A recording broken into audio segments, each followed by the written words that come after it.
Hey, what is going on, guys? Welcome to the final build video for the SMT10. As you can see, we've got it all up here and it's looking pretty good, looking pretty complete, which is what we want to see. And yeah, we're gonna get to it, do a little talk about the wheels and some of that stuff, and we'll show you guys as we're going along. Sean's RC Adventures 11 already. Come on, man. I'll need to go back to Tamaya. Yeah, I had to jump out of the other live stream. If you guys normally go to the Tanks live stream, I say stay over there. I just need to get this done and get my bench open for the weekend. So yeah, I just have a body on here. I forgot the seaweed body that I had. Thought it would look cool on here, so we're getting started. Underneath this is the chassis, and basically we're going to look at putting on the last couple of bags. So I should give you guys a quick look here in the manual. What we have left is to do the driver, which I've already done. He has to be painted from the bottom side, stickers applied, helmet on. It's going to go in there. We'll do that process. We also are going to do the sponsor plates, which mine are already stickered. Some of this stuff I just went ahead and did. Not really crucial that we do it the exact same. You're going to have to find your own stickers you want to put on. These are the Traxxas ones. I picked these up at Hobbytown in Virginia Beach. And I think I might have bought all of the sets of those that they had on their shelf. They weren't expensive, a couple of bucks. So I bought quite a few to go on all my monster trucks. But what do we have to do after that? Basically, we've got the driver install. Then we have the sponsor plates here. The wheels are going to go on here, which I'm going to upgrade mine to the J Concepts, which we'll look at in just a minute. And I've got 3 of them already glued, ready to go, and so that I'll just have to glue the one with you guys on here. I'm not great at gluing them anyway, so you probably don't want to pay attention to that. And then it's time for the body to go on. I'm going to show you guys what I'm planning to do for my body, although I forgot the Velcro down in the garage. I might have to go get that. But I brought the other stuff up here to do it. I don't know why I forgot the Velcro. So let's get it back down to what we're working with and go from there. How's it going, RC, Rorschach, UDRC, JMRC?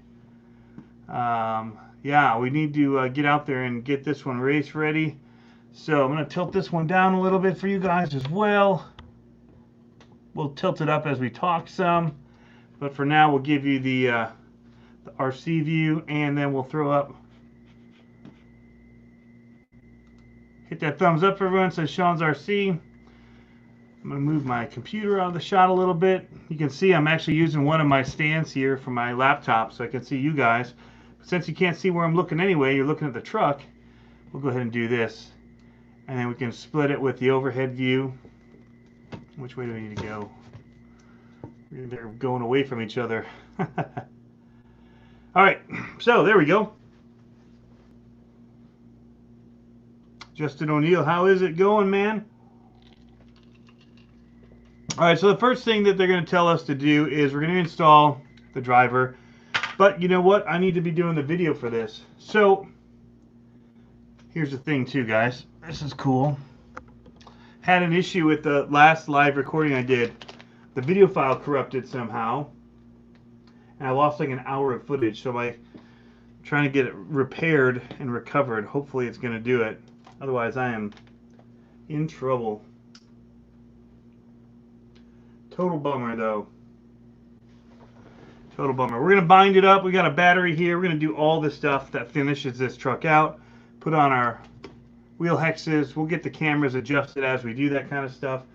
Let me go ahead and do the intro here for the video. I'm going to be stopping the video more often so I don't lose as much. Luckily, I always have this as a backup if it comes down to it. So we have that going. How's it going, right, RC? The overhead tan. Is that what you said? I am kind of tan. Look at that. I just kind of have that complexion anyway. Alright, let's roll this video. gonna move the computer stuff. Where can I put it? Over here, I guess.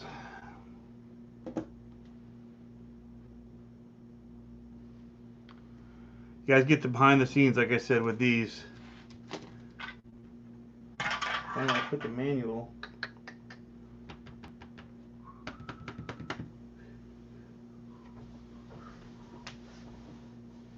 This is funny. Where did that go? I just was showing you guys. There's only so many places I could have put it.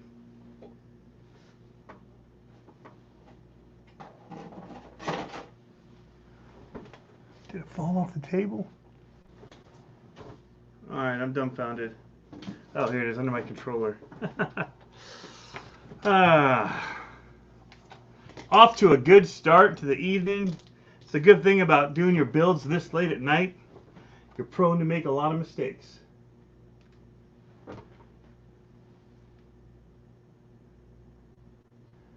Hey, what's going on, guys? Tony here, CCXRC, and today is going to be our last video in the build series for the SMT10 Raw Builder's Kit. So we're going to get into this thing. There's not a lot left for us to do.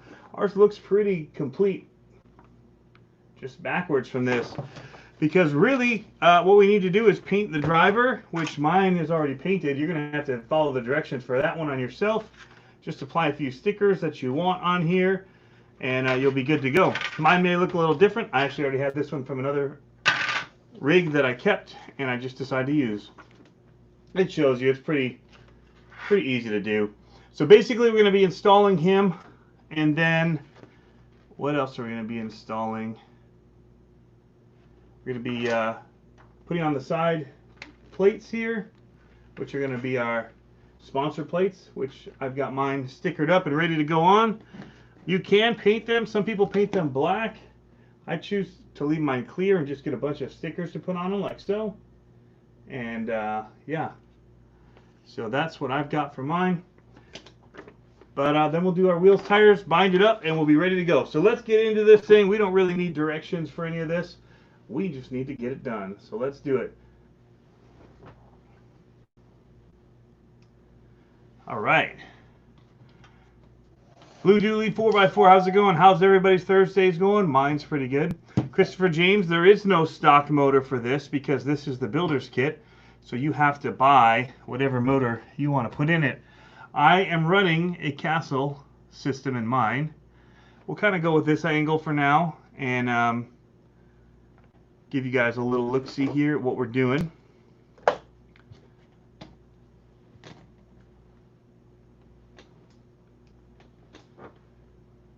I'm going to go ahead and start with my wheels because I want them to start drying while we're doing this process. So I'm going to move some of this stuff out of my way. We'll work on the wheels, and I am running the J Concepts Tribute wheels right here. Oops, gotta record. Sean, I need your help.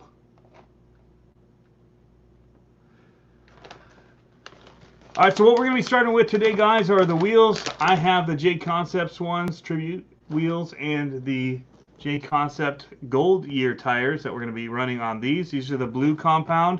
These are kind of like a all-around compound. They have a gold one too, and I think that's like for carpet, and or maybe it's for cement, smooth cement, super slick. I'm not sure. I know the gold is the all-around one, dirt, grass, whatever we run in, and it does well on pretty much all terrains I've found, but I'm not a super racer like some guys are.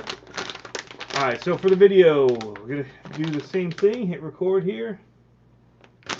Alright, so I'm going to start with my wheels. You can see here I'm going to be doing the 2.6. So the 2.2s are what come with the truck. We're going to do 2.6, which are 3.6 inch I gotta start that one over.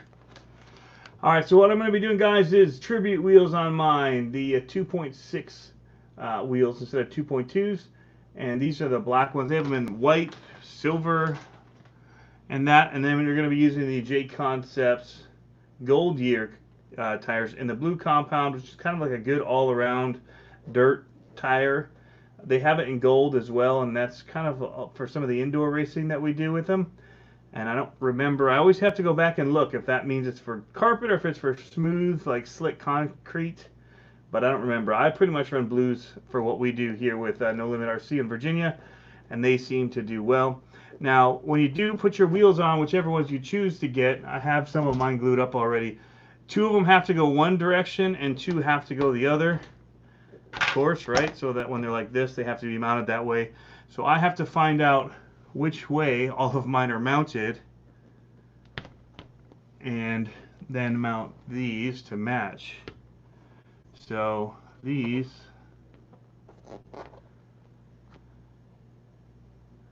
oh, I thought I messed up.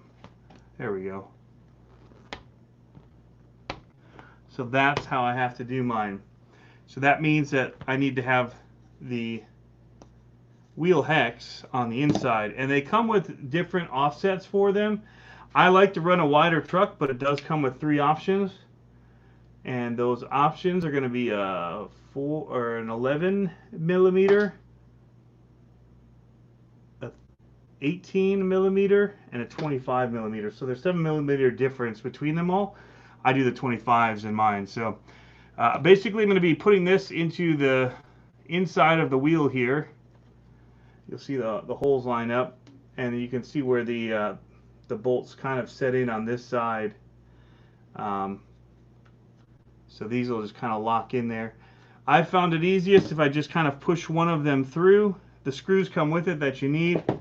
You definitely want to have a drill bit set for this if you can, because it just makes all of the difference in the world to be able to do all of these screws that you're going to have to do for this kit. And on some of my trucks, I don't even run the inserts, which we'll show you in just a minute. So line it up.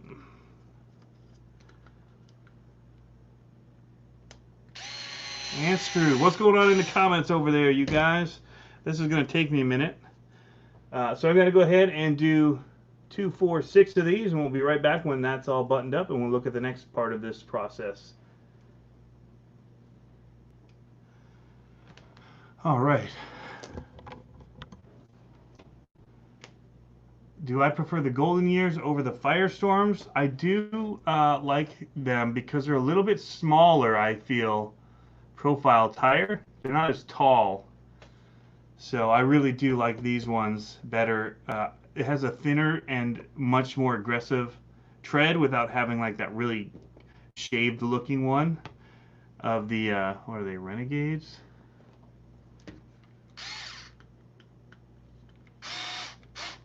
I love that everything is named, but it makes it really hard for me to remember everything.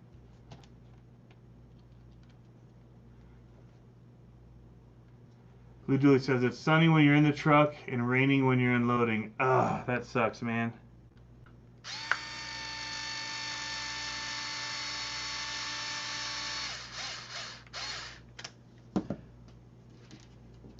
Just gonna get this in there, and I'm going to put it up to 2. It's a lot faster.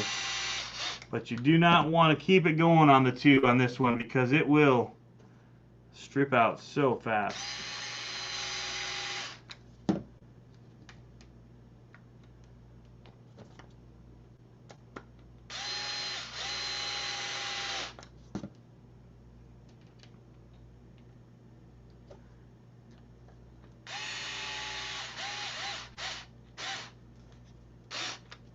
Buying some merge, man.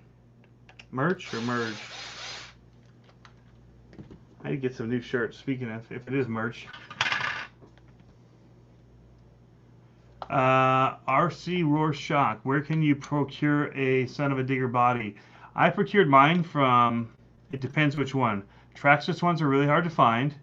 The ones from Drive RC I get on eBay. Or you have to go to his Facebook page and ask if he has any, if there aren't any of them already listed for sale. So I was able to get one of those, the original Gravedigger mud trucks, like the burnt red, copper red kind of color. It wasn't listed anywhere. I just reached out to him and asked if he had any more. So it depends whether or not they'll be stickered or not. If not, reach out to Barry Musauer. He makes them as well.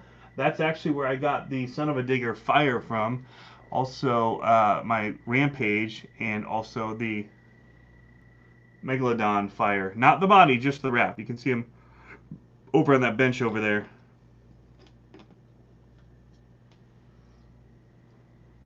Cool.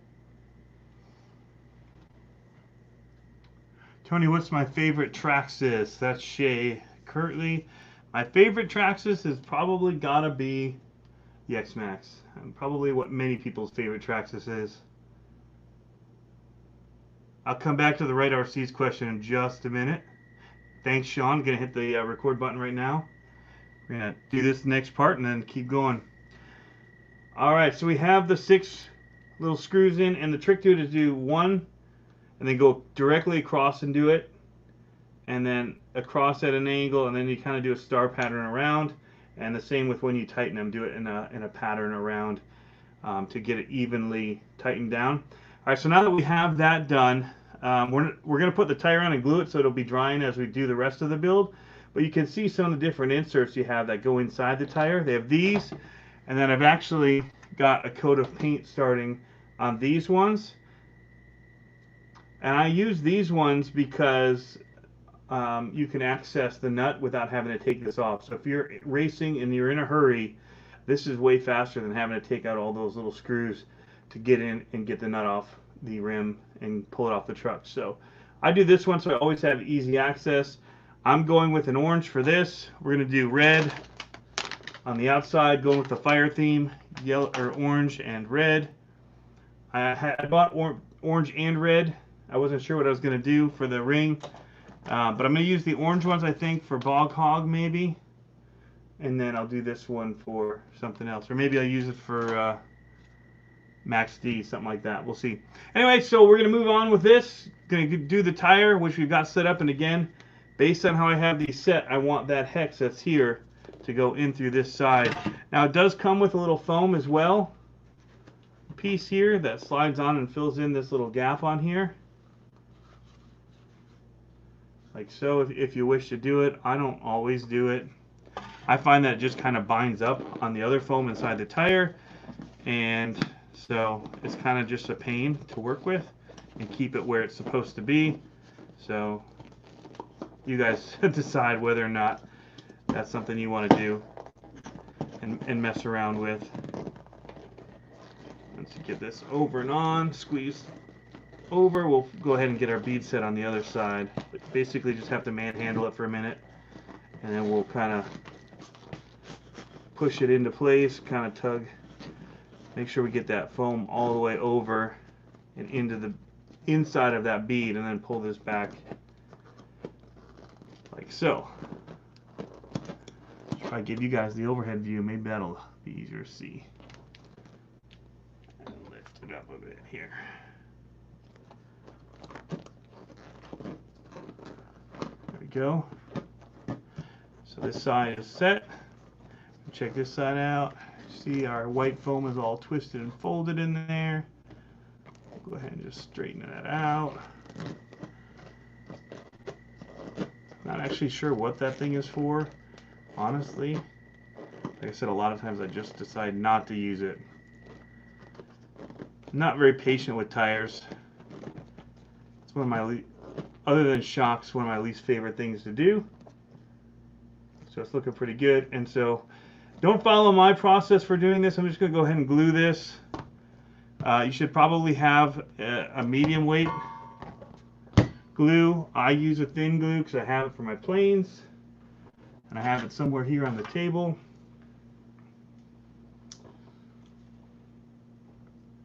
So this is what I use. It's odorless, Instacure, thin glue. It's supposed to set really fast. Really, it's like for foam planes and stuff. It won't melt the foam, but this is what I use. If it was thicker, it would be a lot easier, because you'll see what happens here is that it's going to kind of want to run around the bead here. In fact, I should probably put something under it. And then you should also have something, so as I lift this up, you'll start seeing that the glue is going to already be kind of where I'm going. Kind of trace it around here.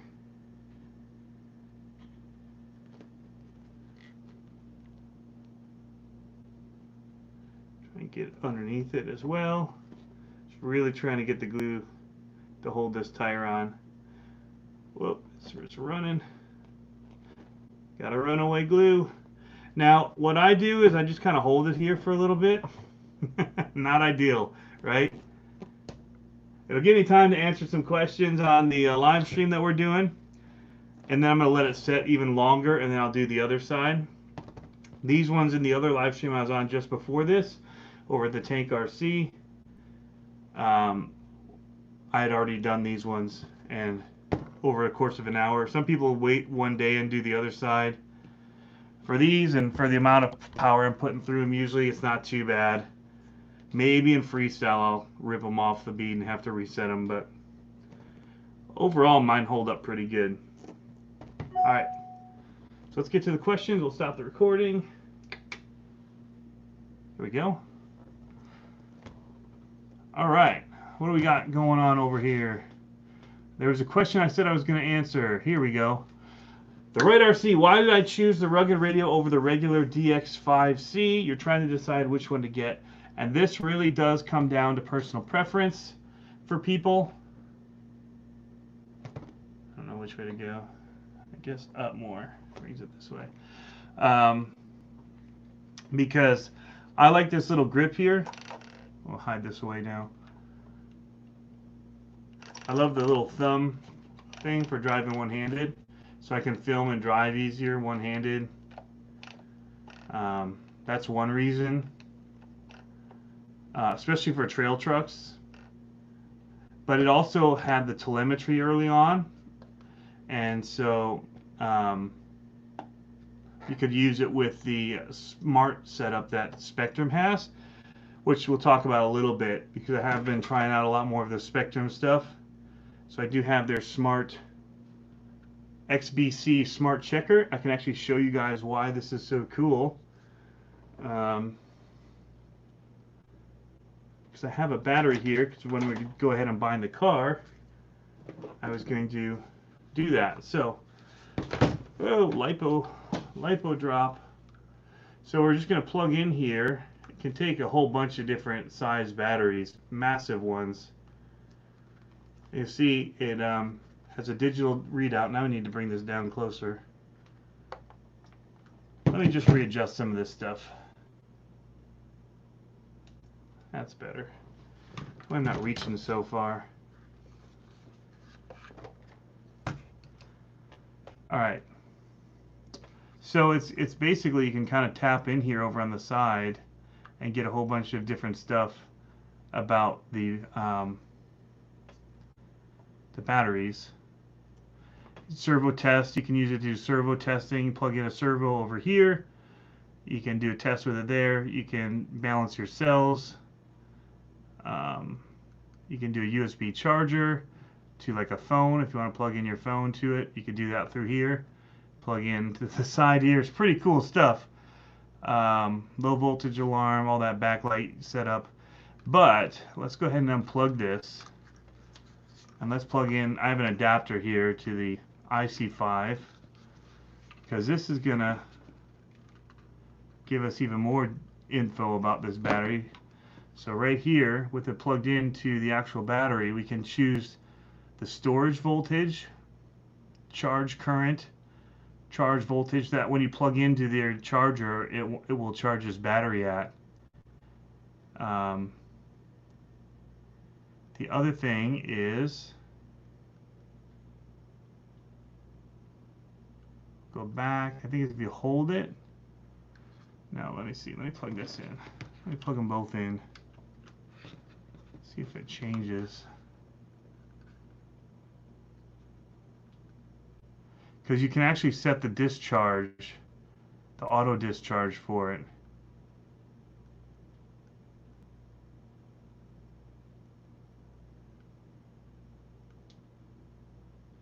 Why isn't it showing up? Oh, there it is. Auto storage. Why was I missing that? Auto storage. So it's 240 hours. So after 240 hours, 10 days, it'll automatically discharge the battery and put it back into storage mode for me.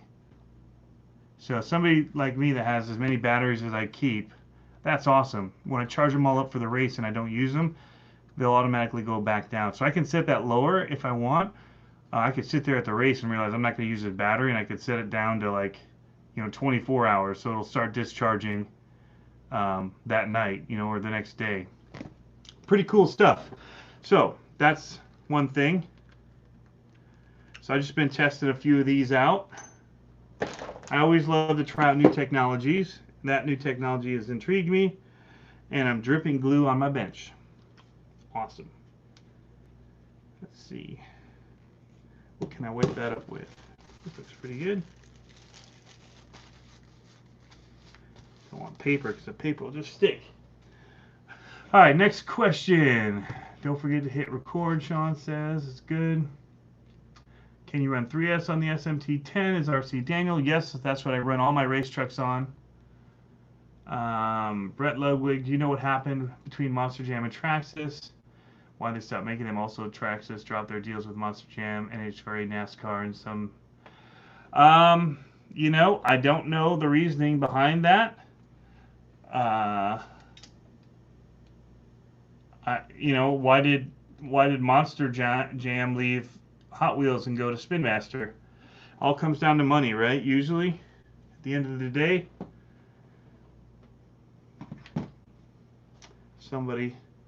disagreements among people. That's my guess, Brett Ludwig. Just O'Neill, yeah, it has built-in four-wheel steer. So does the 5C. You can do four-wheel steer with. So going back to this, I actually like this. There have been a few of these they've said that have gone out that actually have a bad switch on the bottom here, or little pressure sensitive or touch sensitive keypad, I guess, on the back. Mine, I actually find that to be way easier to use than the wheel, because my wheel on my 4R Pro is all over the place. But I just tap in here and I hold down back. Now it's going to give me a fit, huh? Right here. I probably have glue on my thumb. But I can just hold down and see it scrolling through them all. Little swipes will do singles down.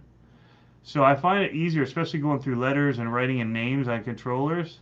I find it way easier on this than with the wheel on my other one.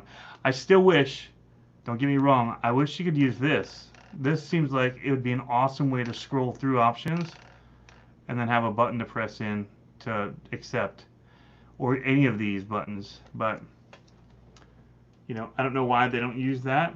I mean, it definitely transmits to this for setting things. So I guess when you're doing some of those other settings, you use your controller. But whatever, it'd be awesome if you could use it to get through it. But that's the main reason is this, and I actually don't mind this. And then I really wanted the orange one, and they just didn't come out, so I got the black one, and I just graffitied mine up with the same marker I'm using to mark my wheels with. Wow, lots of stuff going over. Just a guitarist. What's the word? Bucks RC, how's it going?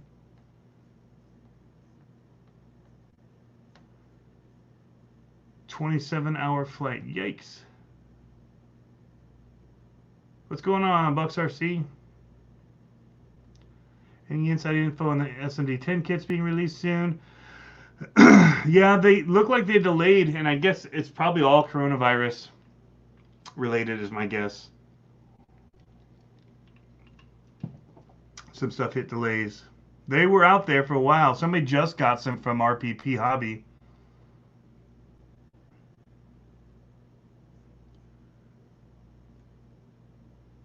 I got your video.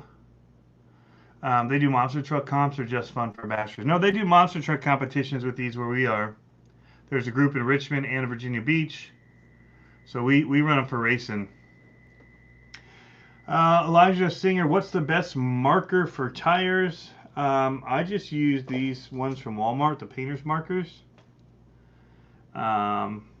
These aren't great for painting this. The best thing for these, with all the little bolts, unless you want to do the bolts in separate colors, those would be great to have just a little paint pen to hit.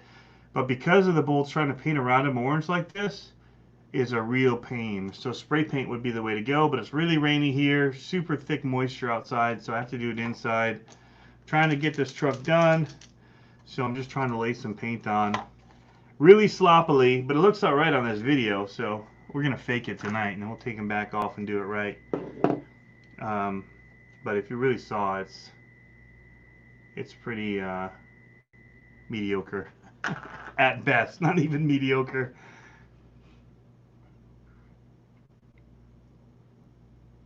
Bucks, it does suck, man. If you ordered one already and you're waiting, I feel it. I feel your pain. I ordered mine when they first announced them, and so they came in with the first shipment, but they went quick. I don't think they expected, I don't think people, I think, because even Harley and them were kind of saying that there's not really a market for them to do a kit. They were saying, I don't think they're going to do one. Well, they did one, and I think it shocked some people because they sold out quickly of what they had ordered, which is good. But we've been begging for them, and so everybody that wanted one got on the ordering bandwagon and got their orders in.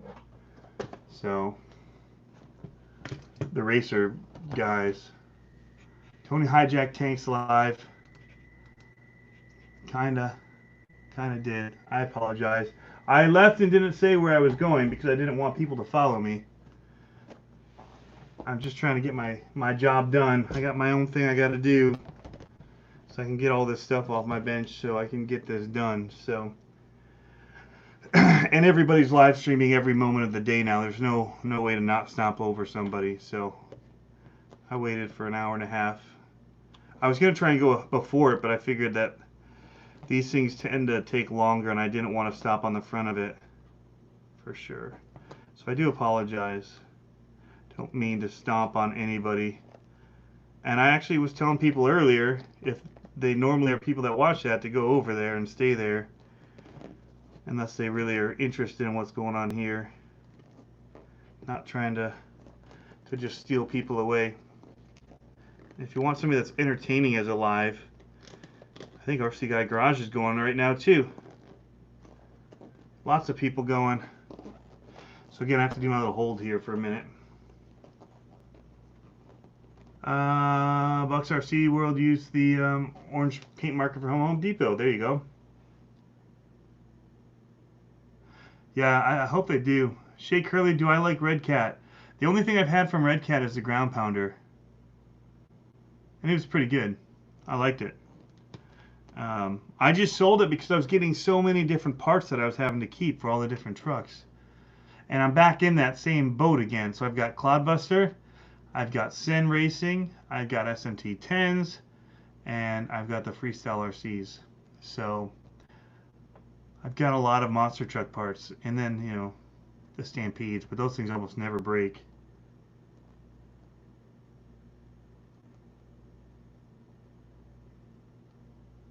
So, I think that's got almost, I'm going to let this side kind of pull in. I'm just going to hold it for a little bit, a second longer here, and then I'll get that video going to the next part, which is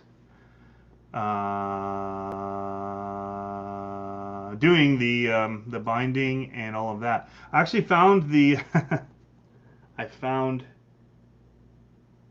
the receiver I meant to put in the truck. I just went digging for one on another live stream downstairs, but I did find one in the box. I had bought one for this, so I'll probably put that in because it's an easy bind where you just hold the button in. You don't have to find a little plug, and I don't know if I have any plugs up here to do the bind with.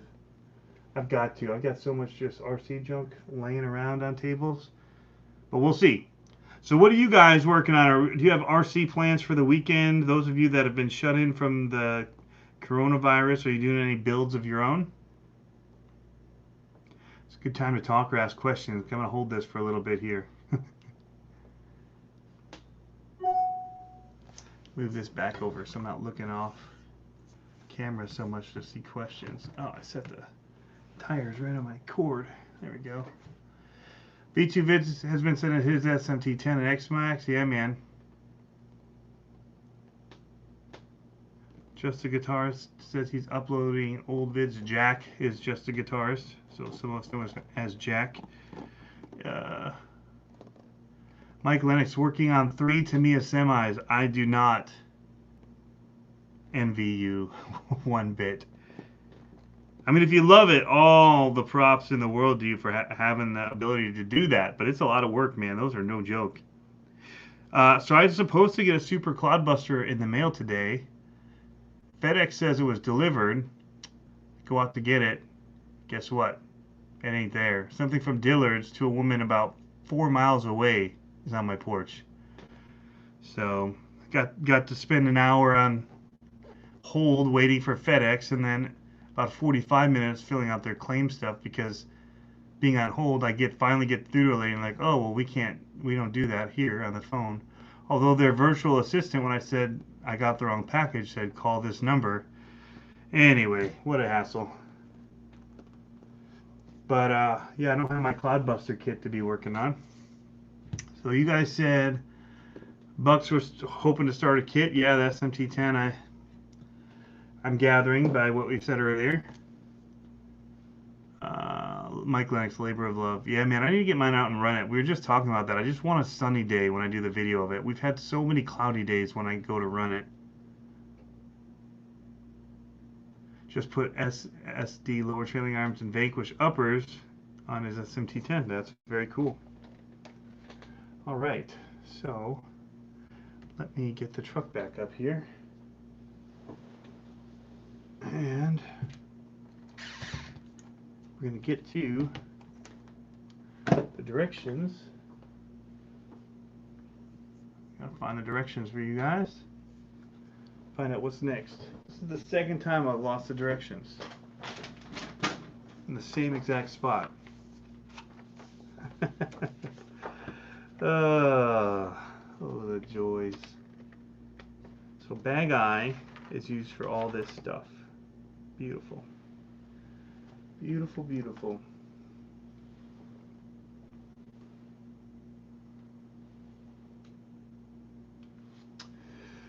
Alrighty guys, welcome to the side panels. What we're going to be doing here is we're going to be putting in our sponsor panels, and those require screws from bag I, as well as putting in the little driver if you want to put them in. Some people don't even ever put in the driver. So when I put the driver in, I typically just put the 2 front screws in so I can quickly take them out as well. I mean, you can go from the inside, they say, and screw them in on the inside here, but screwing him in there is not cool. So I do have to hit record. I did hit record, so we're good. Alright, so we're going to do that, and that just requires a few of the screws out of bag I. Here we go. I have some leftover screws for my J Concept stuff, which I'll keep out of the way. So I need those later.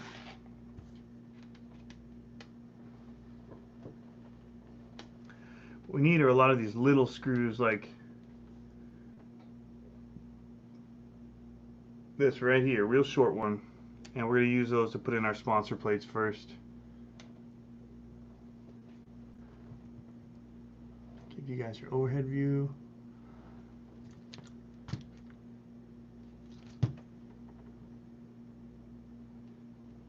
That's pretty good. Let's just bring this in. Kind of hold it like that. I love these stands. They're so awesome. Find so many ways to use them, especially with this magnetic mat underneath it. It kind of locks it, so other ones would slide away. This one doesn't slide because it's metal, so it locks it in really cool.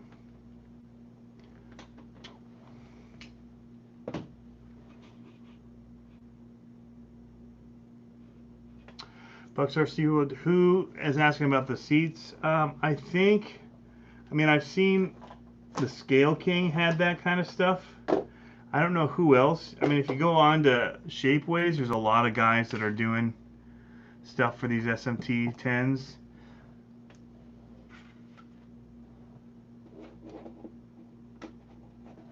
Well, here's one of the sponsor plates. Go ahead and do that.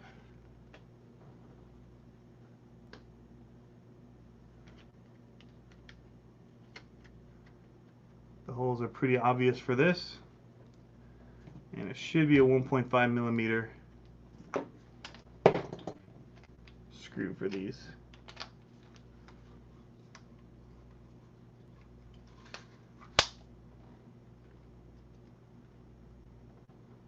Shay says he's going to do some upgrades to the Red Cat Export camo. You know who does some awesome stuff with the camo is Bar Harbor Basher. So if you see him on Instagram, you should check out what he's doing with his camos and stuff. That is not working well. Try the hand one.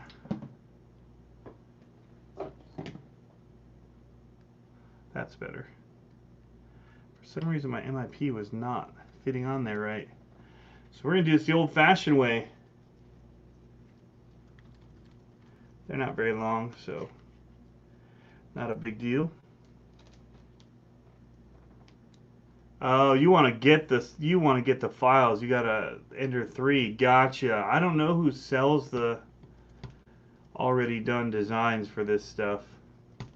That's a whole different question mark. Because a lot of those guys want to, if they spend that time doing it, they want to sell the parts.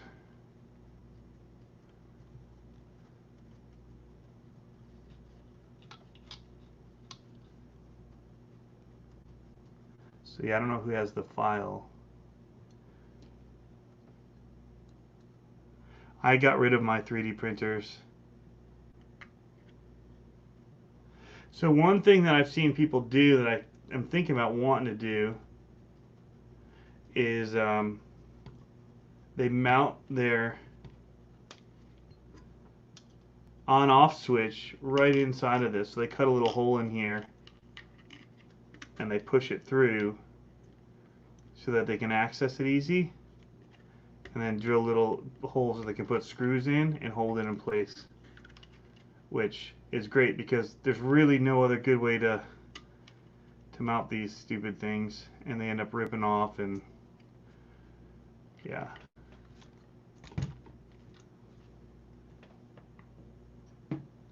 I got rid of mine because I never used it. I never found stuff I wanted to do.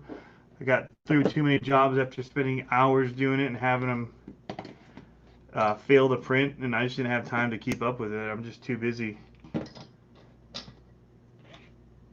Too busy to worry about doing it myself. I just buy the parts that I need 3D printed.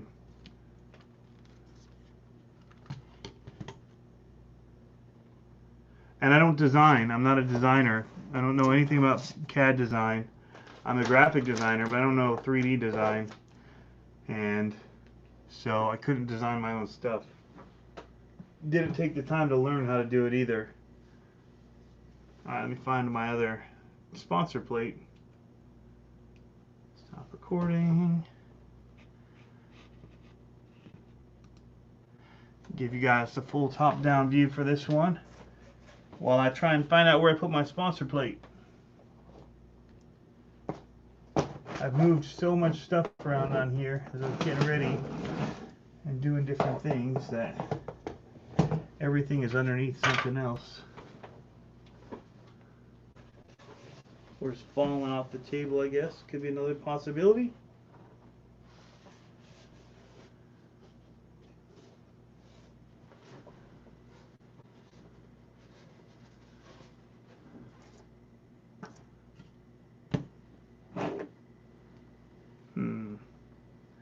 This is hilarious. I'm just missing everything.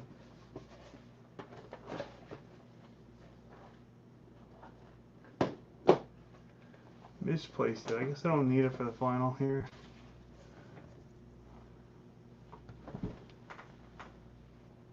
Bucks RC World. Right RC says he uses his almost daily. That's cool. I mean, if you can do it, man, and you can build stuff, more props to you. I wish I knew how. I'd probably, if I was building my own stuff, would be using it all the time.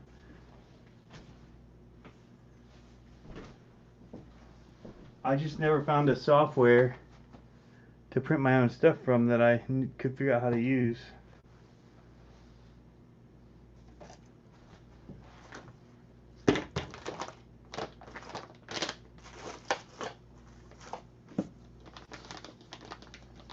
is some kind of stupid that I can't find this.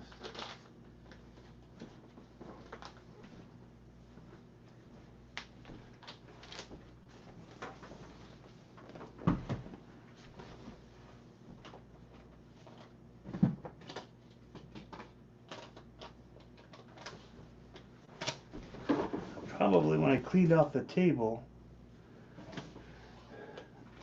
shoved it into a parts bag or something. That or it's sitting right in front of my face and I can't see it.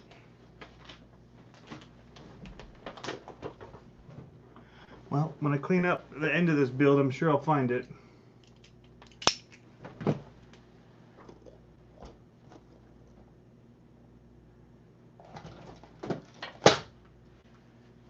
Huh.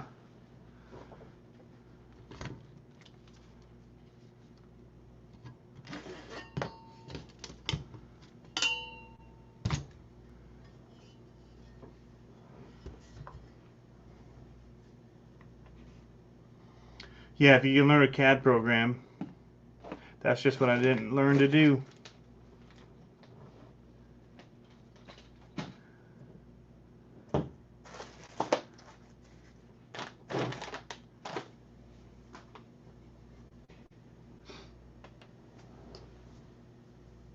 There's only so much that one person can do, and I found that I was just doing too many things, so with kids and everything I had to give up something, and that's what I chose.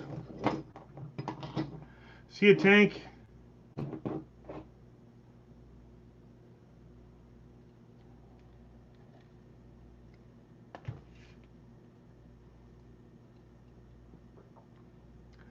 Yeah, Green Fog, these are awesome stands.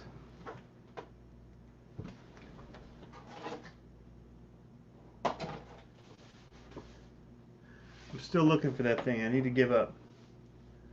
Need to give it up. All right. Okay, well, I can't find the other sponsor plate. It's here. I had it out earlier. I'll put that on later. Don't need to show you guys what that looks like. You get the idea from the one. Now we'll just go ahead and put in the top driver guy. Get to the wheels and hexes and all that. All right, so now we've installed the side sponsor plates. We're going to go ahead and put the driver in place and get him ready to go. You just kind of got to squeeze him in here. Put your wires underneath there. It all fits in nice and easy. But you know what? There's one thing that we should probably do before we do all this, and that is make sure that our motor directions and all that are set up right, and bind up our controller. Do that because I don't want to have to take this out in order to flip around some wires. So I'm going to do that first. Hope that makes sense to you guys. So let's do that. So I need to unscrew this because I got to bind up my controller.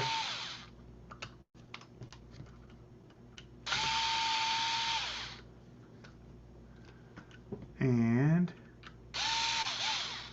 bind it up. Make sure that basically we just need to check our throttle. Make sure that our motor's working right. This one last screw needs to come out. There it goes. On a lot of my race trucks, I don't even put this in. It's kind of a hassle. So I do have this in here. The other thing that we're going to go ahead and add while we're here, I'm going to go ahead and add a little glitch buster. And we'll just set that inside here too. It's going to go into our aux. If you have a 3-channel. So I just need to make sure our negative's going to the negative arrow, or negative sign. There we go. And I'll just tuck in here. Like so. So I do need to go ahead and find a bind plug, which I think I do have one over at my table.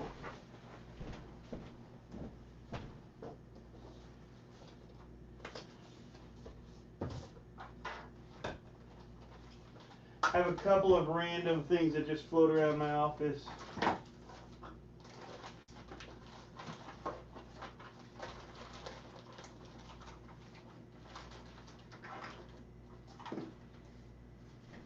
I don't see it actually now that I'm looking.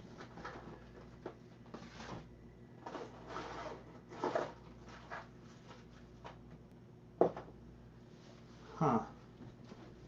Well, I have the other receiver I can put in. Kind of a bummer.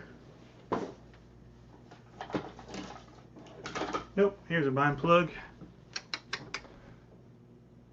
Go ahead and I'm going to bind this up.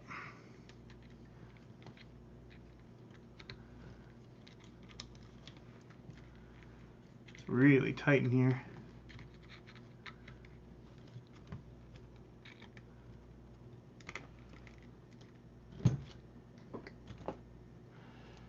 Sometimes it's best to not fight it. Just grab a needle nose or something and get it started. You guys say in the comments.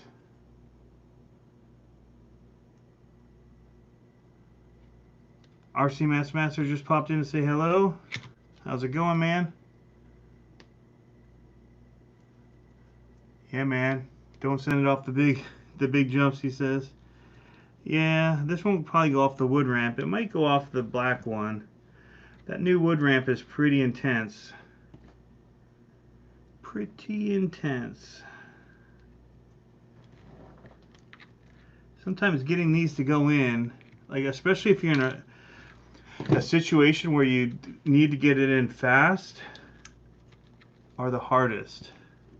Whether it's a race and you realize that you've got it bound to a controller you didn't bring and you need to get it over, or you'd race them like the Clodbusters with my kids and I put it on a controller that I don't normally run it off of for my race one. I just need to rebind it to one that has all my settings already on it. That kind of thing. And they just, when you need it to be fast, it just is not a fast process. It's really an easy process, but it's just annoying sometimes. So we are going to go ahead and put this up on blocks here before we do this.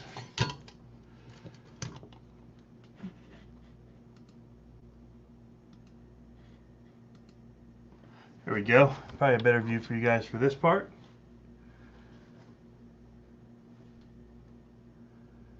Alright, so now that we have it with the bind plug in here, we go ahead and put in our battery. This is a Spectrum 5000 milliamp hour, just a 2S. It's an IC5 connector, which is why I'm running the EC5s on here. These will match up great. Apparently, my switch was on already. So let's go ahead and turn this off. We're on blocks without wheels on. So everything is fine and dandy. Nothing's going to be wrong. We're going to grab our controller next. And we're quickly going to set up. Look at that. I'm even switching cameras on accident. That was a good move though. So quickly I'm going to go into and say model select. Say OK. I have to scroll all the way down to a new one, which is going to be number 12 on this. Create.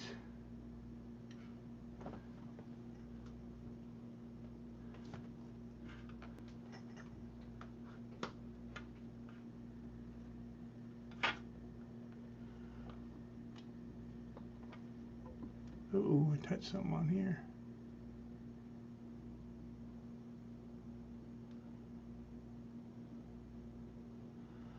I need it to shift angles. There it goes.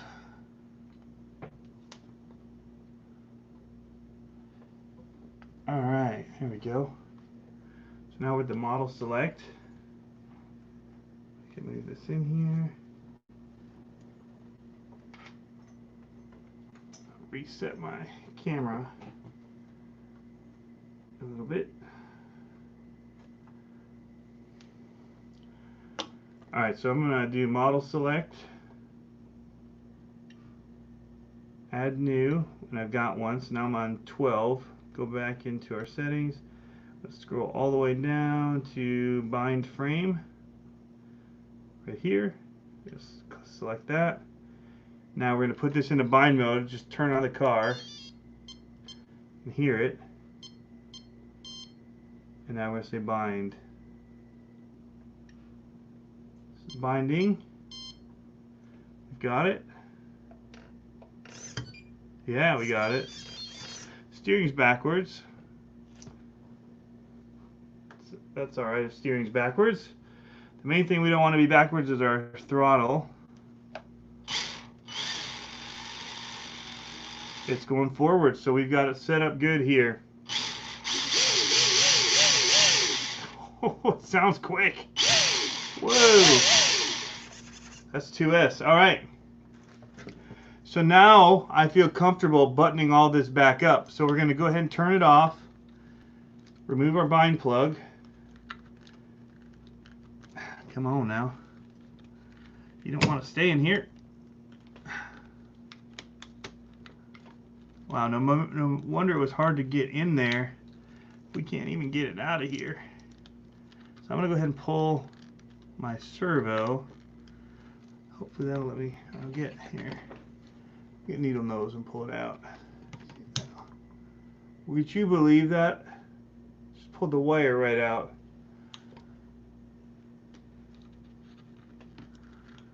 That is in there tight.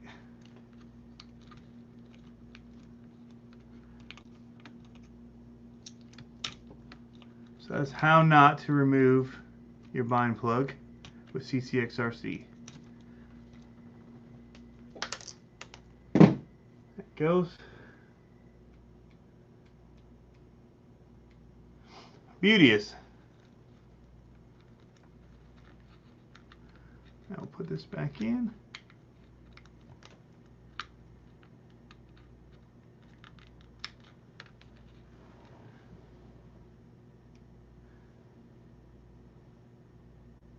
Go ahead and stop our recording for a minute while I fight with this to find its home. There it is. And I am going to do that thing that I mentioned that I do, and I'm just going to coil up my antenna wire in here. It's already getting kind of ganked around a little more than I like being exposed. So it's got a really good kink in it. I don't like the way it comes out of this container, and how when you take this off with the angles and all that of the container, I don't like it. So I'm just going to go ahead and put it in here, and I'll let the tip of it stick out the back where there's a little gap here, and hope that's enough. It's not, but whatever. I don't drive it far away from me. I don't need range. I just don't want to rip it off.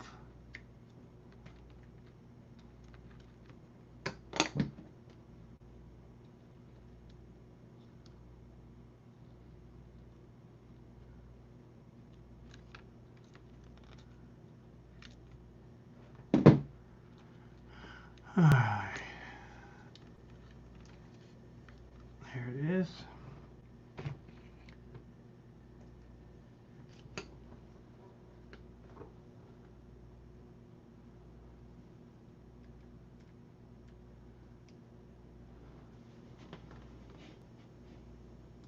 Go back to this view for you guys. So everything's tucked back in there. Now I just have to put this back on, and we'll put the driver in. Again, for a race car, driver's not really necessary. For scalar people, yeah, I don't mind saying scalar. It may be something that they want to have. Or they want to do what Buck's talking about, printing out a full seat and everything, interiors. Some guys do that. And I'm the kind of guy that laughs when I say do like that together. So I'm not somebody that worries about words like scalar. I just said do. Michael Deering, are the headers backwards? Not for this style.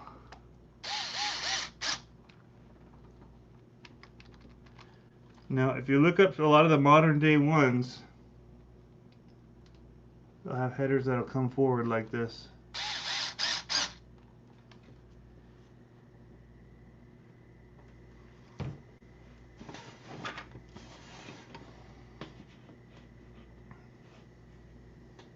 Here, why don't we do a screen share and you can see. Take a little break from recording. I'm going to pull up, let's just say, Son of a Digger.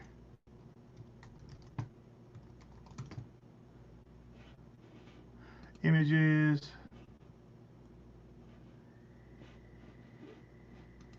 Here's a good shot. Nope. Yeah. Well, I guess still it's a video.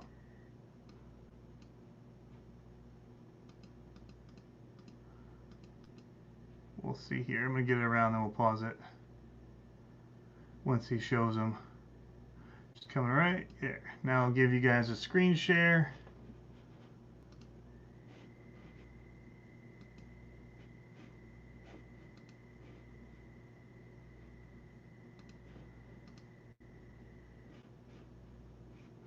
There we go. You can see them right there, what they look like, the headers there, how they come forward like the ones on this one. So some of the old Zoomies used to go backing up like the ones that they give you with this, but that's kind of an older style.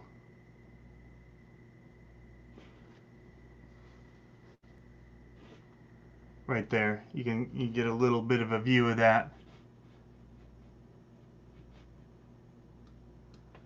So there you go. All right, let's get back to the table for 1 second. So I'm going to go ahead and close this up the rest of the way.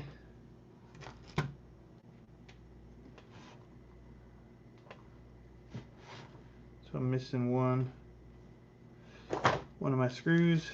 That's good enough for now. What we're going to be doing next is hitting record on this.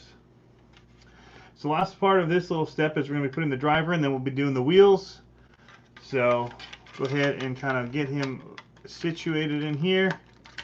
Going to push our wires down, and he's going to help hide those a little bit for us. Now you can screw him in from the inside as well. I never do that. I just do the 2 front screws and I allow the cage and stuff to kind of hold him there. If he bounces around, I'm cool with that. Doesn't matter to me. I just want the ease of access of pulling these 2 screws and being done with it when I need to get in there. So that's how we're going to do it. A little screw in here. That worked really well, as you can see. Not impressed with this MIP 1.5 millimeter. It has not fit into these heads very well at all. Nah, screw it. Get my cheaper Energy ones. Never had an issue with it.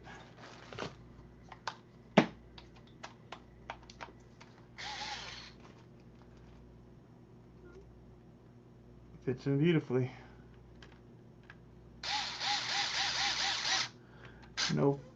No fumbling around with it. I'm probably gonna actually reach out to MIP. Those are too expensive to have it not fit and work with the screws. Alright, so there we go. Now the last part we're gonna do is we're gonna close all this stuff up, which would be great. And then we'll get the hexes on the wheels, and then I'll show you guys how I do my bodies using some plastic that we'll just cut out, screw holes in, put on the top here, put on, possibly cut drill holes and put it on the body posts, and then stack a few pieces and then put Velcro on that as well. So that will do as well. They'll give us a front and top mount. You could do it, I guess, in the rear too, depending on the body you do. So we're going to see how we're going to do it here. This just makes it adjustable for different size bodies, which is good. I can just move these up easily, and there's no holes in the bodies, which I like. And I think a lot of you guys like too.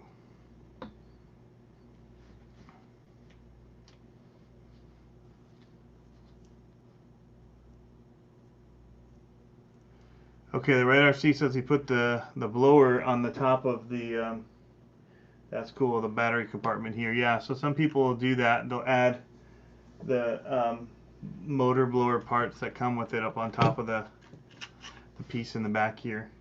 That's a good idea. I've done the, on one of mine, I got the door that becomes like a battery, or the power, not the power, the gas tank, the fuel pod that goes in the back. I've done that before. All right. So now that those are together, these extra screws also came in here. Yeah.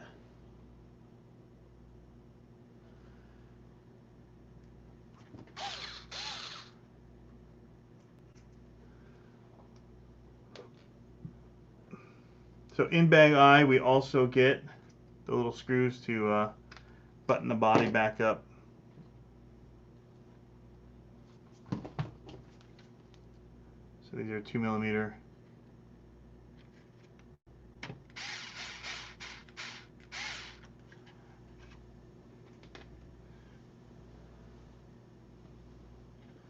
That one was not long enough.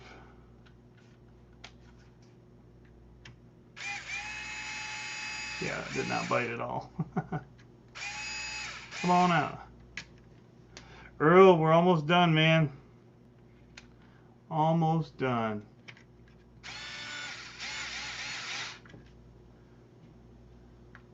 Heard about your relative. Very sorry about that, man.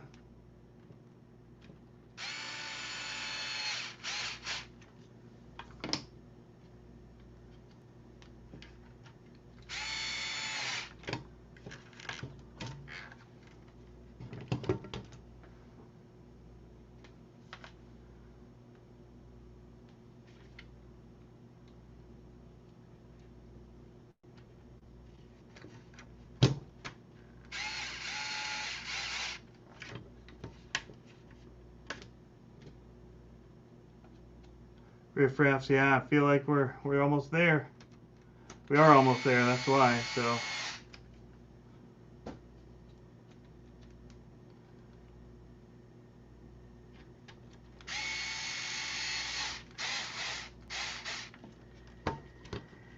All right.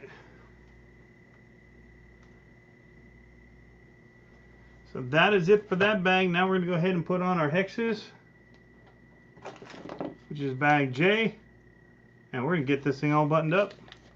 Put some tires on it. See how she looks. All set up. This part's real easy. We're home stretch now. Again, first things we're going to be doing is grabbing the pins. And if you do use a little bit of grease, that does help hold them in place while you do this. Makes your hands a little messy. If you don't mind that, get a little dab of grease on there. And it'll hold it in the axle in place while you line up your hex to put on there.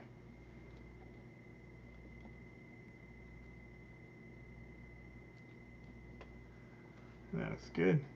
So now we're going to have to add the grub screw, but this is going to require some blue Loctite. So what do? We grab our little bag.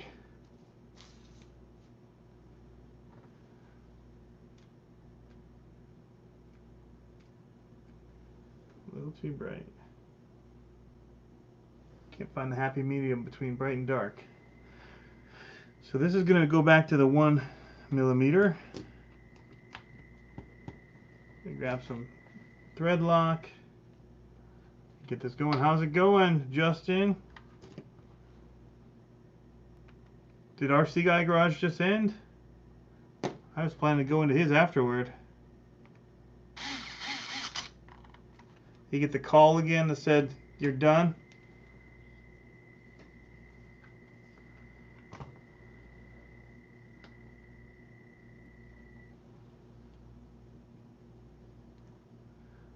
Dab of grease.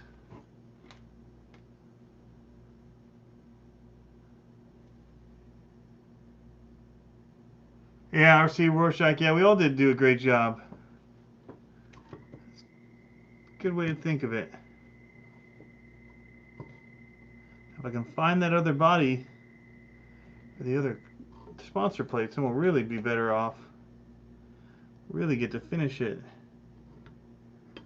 I'm probably going to just put on, I'm not going to get through all the body mounting tonight.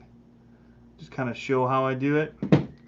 And then we'll, I'll probably just put on the Gravedigger body again that does, I do have that fits on it.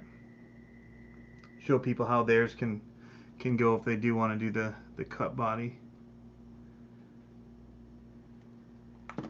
The other way is a little more involved.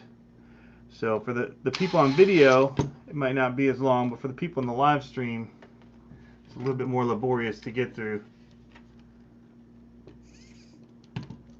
Oh, Riffraff's rig is on the way. That's cool. The Komodo.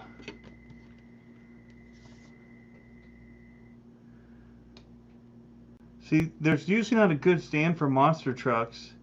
And what he's done here with this, RC Amigos, you gotta get 2 of them. But if I'm gonna just keep it in my workshop, maybe take it with me to races, I'm digging this a lot. How's it going, Venom? G5 for 54. Welcome. I've seen you over in RC Guys.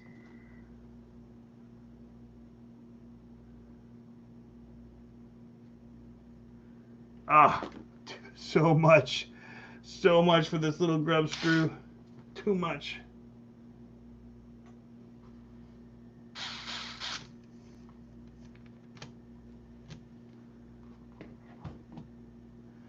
All right, stop this recording for a minute. Don't need to see all this.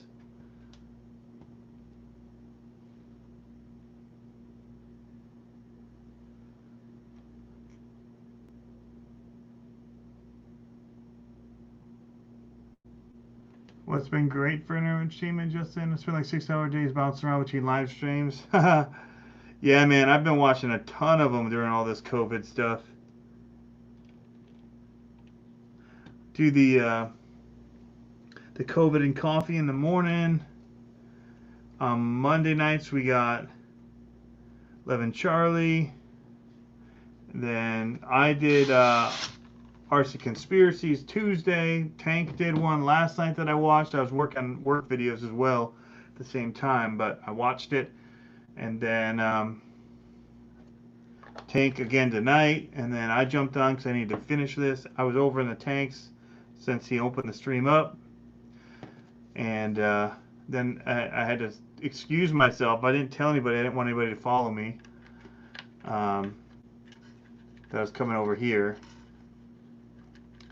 So I could try and wrap this build up. I'm wondering. I'm gonna Lexan scissor this out, guys. We're gonna go for it right now. I think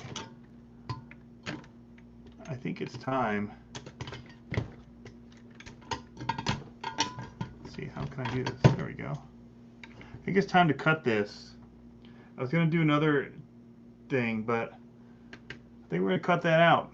You guys on board with that? Earl, the crawler thing was so much fun to build with the boys. We had a blast. They like the power tools. Well, one of them did. The other one wasn't so in love with that, but go back to the way I had it before. This will work. Let me just kind of measure this out, though. So I have a Sharpie here. I've added notes to my workbench over here for words I forget all the time. You guys can't see it. I've got pivot balls, rod ends, C-hub steering block all marked on there. Those are the ones I just brain fart on.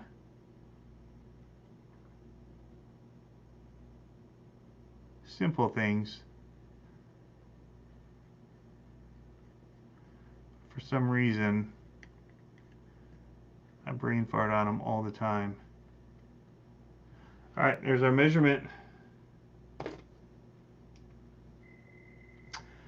right, what I'm going to quickly do is I'm marking this little plate here, because I'm going to go ahead and cut this out using scissors, and we're going to put this thing in there. Get it done the right way. Already annoyed by it, so might as well get her done.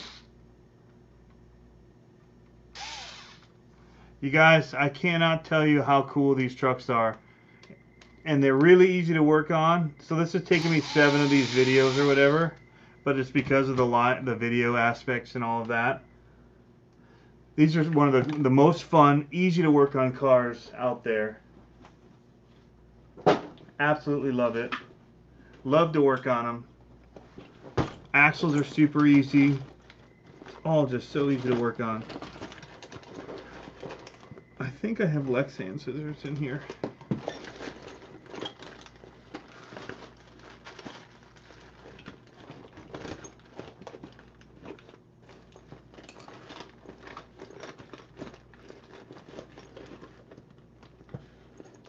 I know I bought a pair for this bag.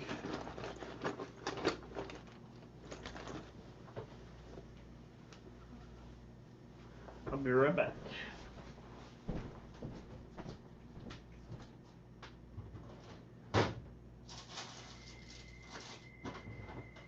Alright guys, I actually have to run downstairs to get some.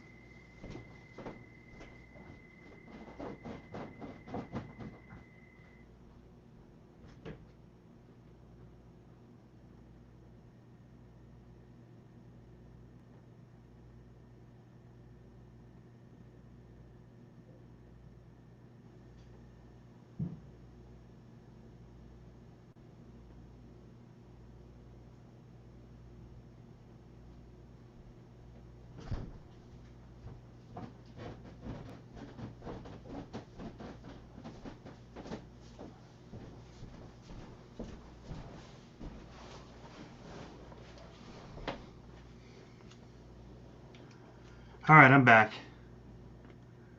Alright, so I got my Lexan scissors. Just gonna go in here and kind of cut this out.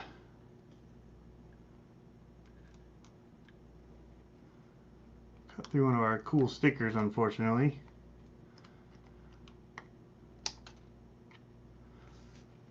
But stickers are stickers. They are replaceable. That one's shooting.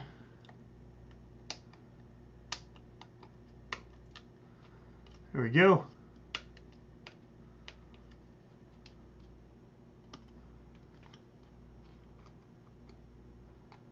Got a nice laughing at me on Facebook.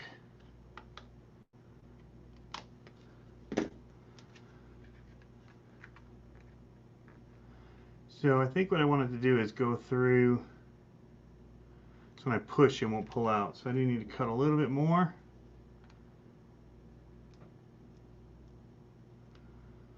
I want it to be backed in there. Have a little backing to push up against, so that as I'm pushing on the switch, it won't push through. That's it. How's that look?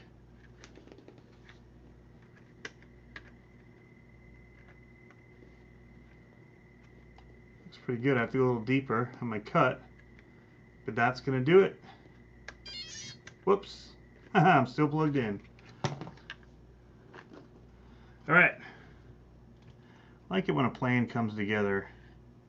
Kind of works how you envision it. How's it going, Joe? See somebody else for saying hey to Joe, so I'm going to do it too. So what live streams are you guys watching? You said you're watching quite a few. I forgot I bounced to Harley Designs. RC Guy Garage. Steve O'D's. Axial, Low C.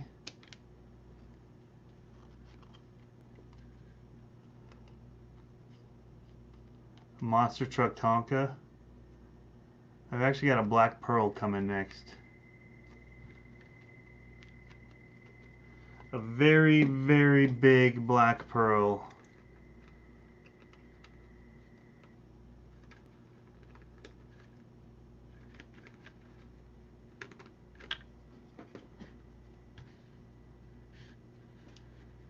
I'm watching old Jang videos. Oh, there you go, man. That stuff is gold.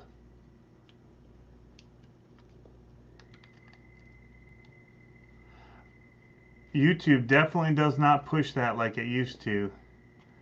It's like it knows that there's nothing new going there, and they've just kind of stopped pushing it, even though it's some of the best content for some of the things people might be looking for.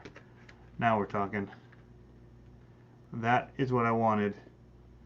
Boom!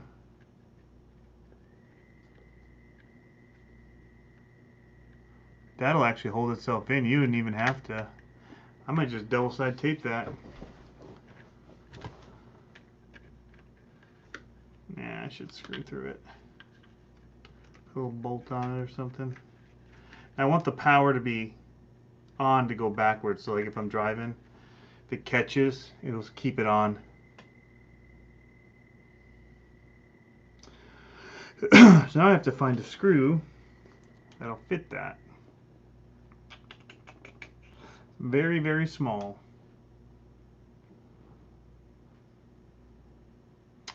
So what I probably will do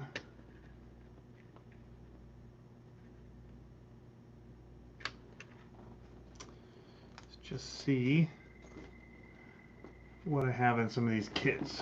I'm going to stop my recording here. Let's see what we have in our screw kit.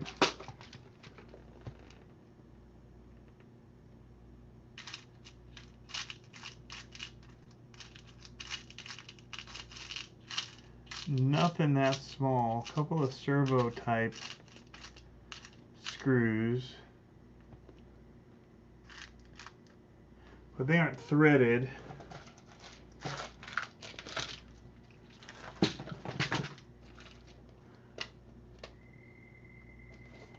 What I could do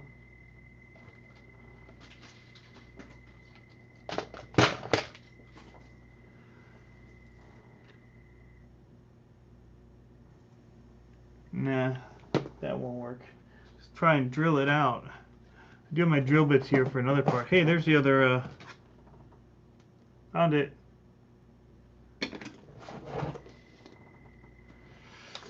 I could put a nut on the other side if I just drilled these out a little bit bigger.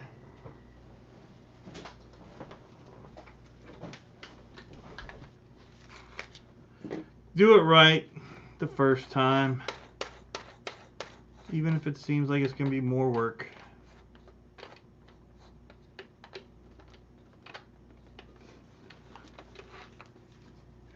Let's go ahead and unplug our battery.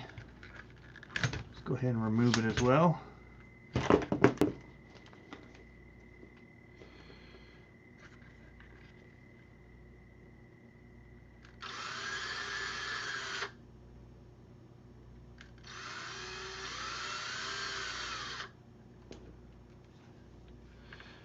Alright.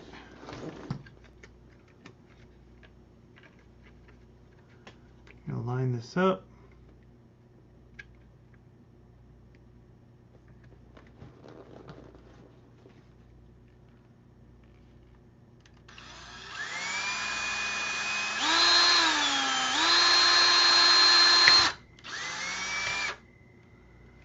One of them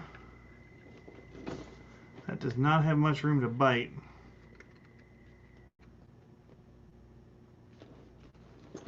Well,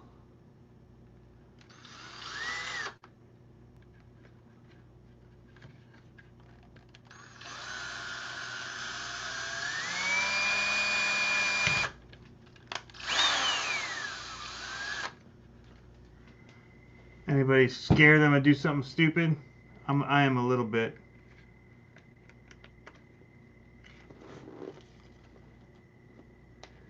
You know what? Some of these extra little screws that we're going to be used to hold the driver in, these are perfect for holding this in.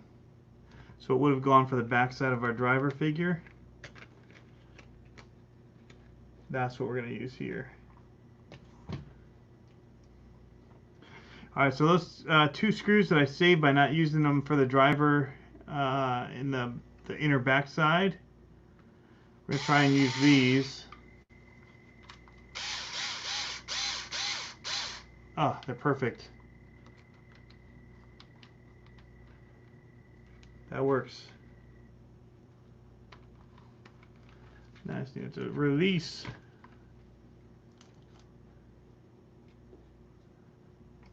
That was one. Now the second one.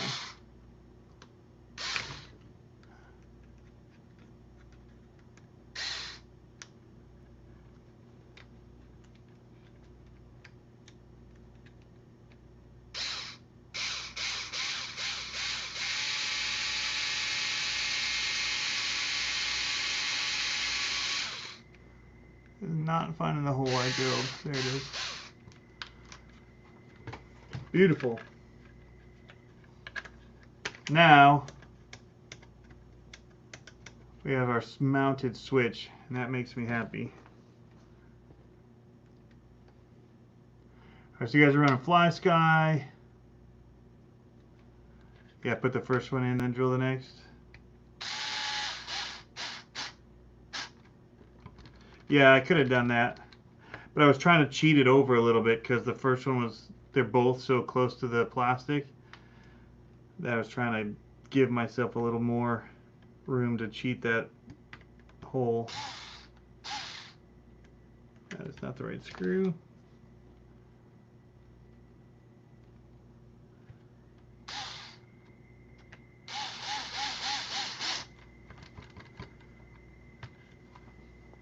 My throttle rhythm is the same for my screw gun apparently.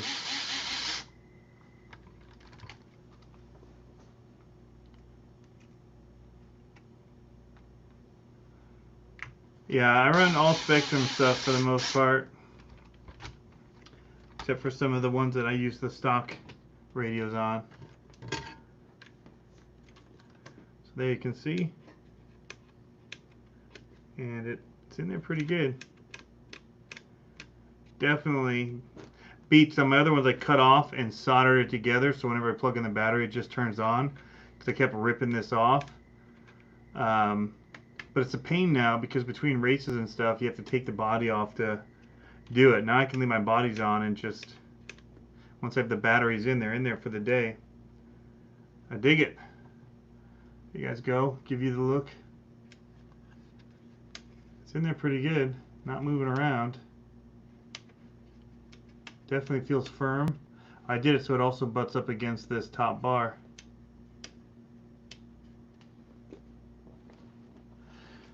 Yeah, I'm with you, RC Guy Garage. Yours, I bought one after seeing yours, man. But I have the straight one. And the thing that I hate about this one is the reverse switch. I can never find it. I always do this 1-2, because I'm usually using it in this mode. And so I never know where to go for the reverse forward. I like the typical drill style here. It's pretty easy to get in between forward and reverse. So 2 will go through the plastic so quick, but 1, once I get it in, that's why, if they're long screws, I end up in the 1 after I get them in. But yeah, man. As seen on RC Guy Garage.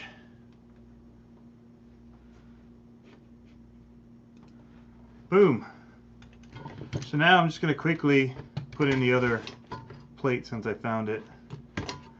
Hook this onto one of these stands.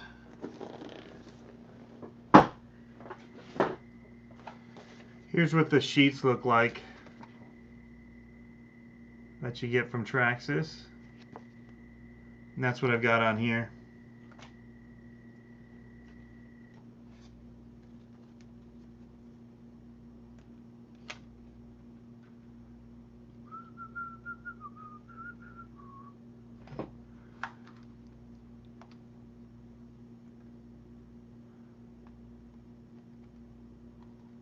but I swear by doing it with power tools. The reason I do like the ones that are like this is because I can then just kind of twist it the rest of the way. It's a little bit more awkward with the other one, so I'll drive it with this most of the way, and then I will do it by hand, and then just hand tighten it. So that's kind of where I decided to go with these ones for most of these RC things that I do.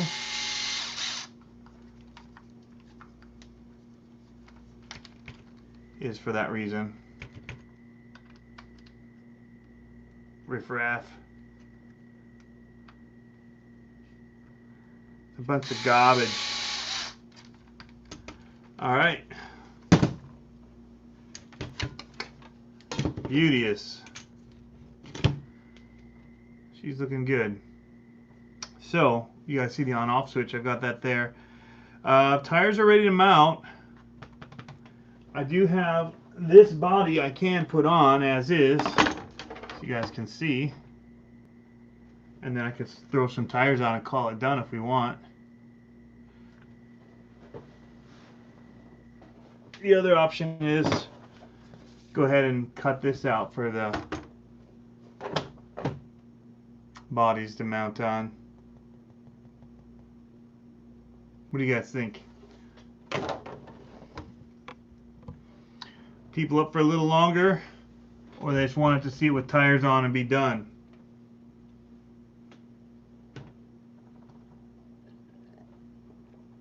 RC Guy Garage likes his sweet tea. I like my Coke Zero.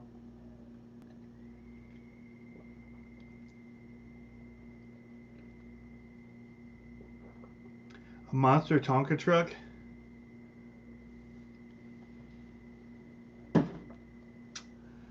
I'm not super crafty about that kind of stuff. That would take some serious rigging. That might not be my thing.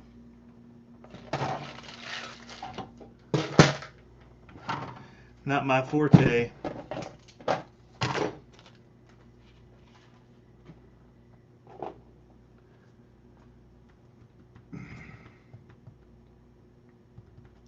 Gotta get the code red. I haven't been to a store yet to get the code red. The other thing I do have to do though is we do have to install the rings in here.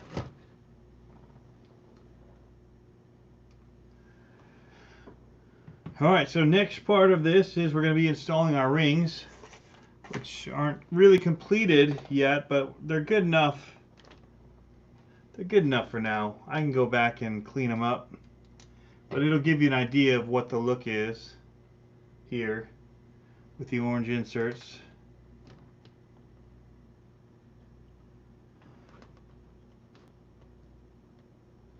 What I need to do is cut off the heads of like all but 2 of these and glue them in. So you only have to unscrew 2 of them.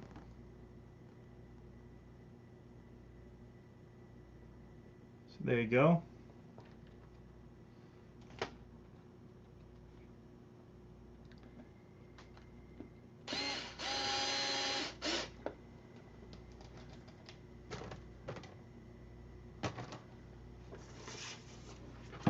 Go ahead and get a few of them in. Just put 2 screws in each of them for now. Get them on the truck.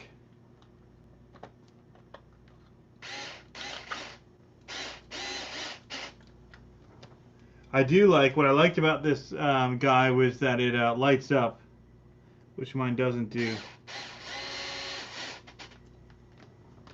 But yeah, to twist this for the last bit's a little weird. Switch to 1, I guess. Alright, it's one side. We'll get these all up and mounted. These are the wrong side though, so we'll do the other 2. Alright.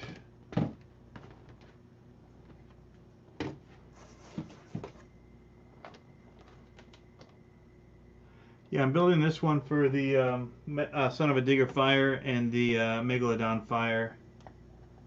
So it's going to have orange inserts here, bright orange, and then the outers are going to be red.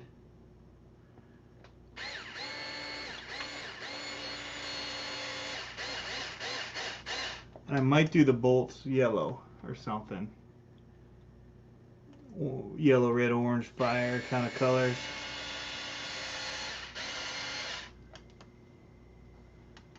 All right. I just have to find the last one. Here it is.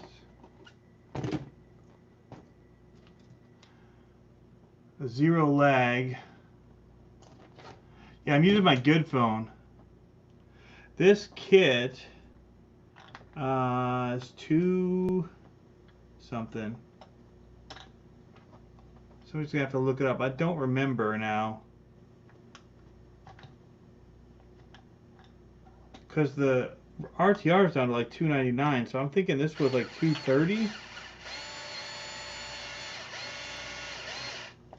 I think I'm right on that pricing. $199, so $200. Yeah, super cheap for an RC kit. I think it's cheap. Alright, so we want our tread pattern running forward. Let's go like this, then we'll get the bead locks for these, which we're just going to press in for now. And then we'll shoe glue them. Actually, we could do that now. So these are the orange inserts. So here are the red ones. These are what are going on this truck from J Concepts.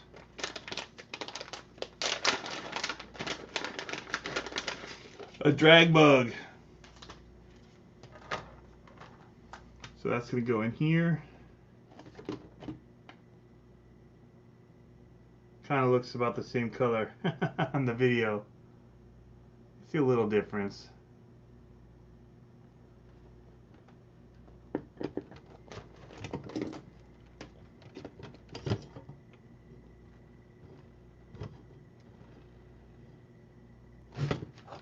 Alright, there's that. Now I need to find my drivers, because I don't want to use this guy to put these on.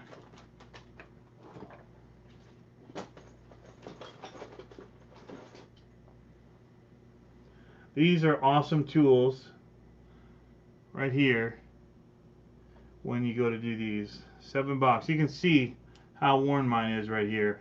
All of it's, the black is worn off it.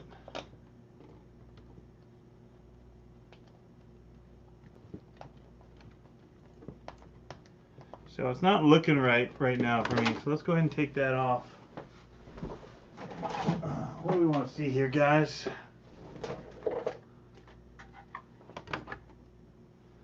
Megalodon fire, maybe?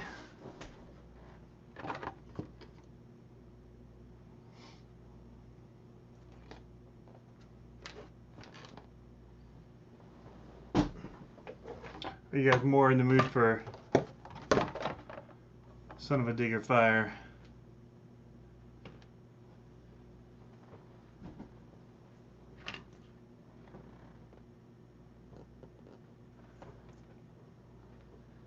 Wait a second.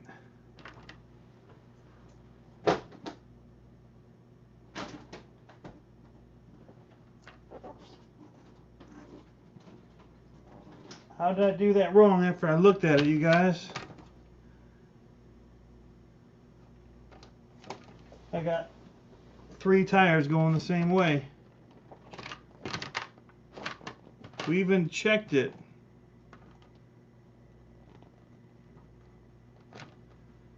Well, that sucks.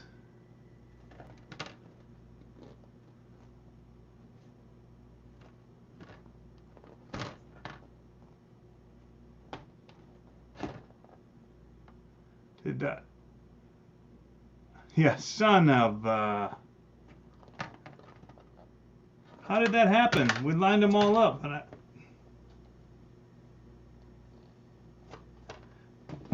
so I hate doing video stuff sometimes. I get focused on the wrong stuff.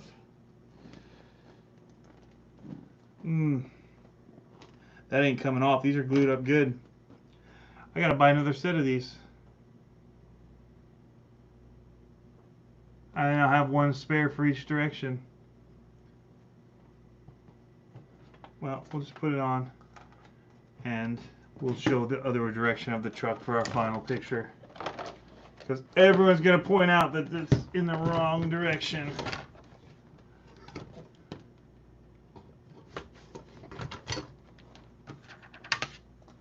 So I need to get some more black rims and black Goodyear tires.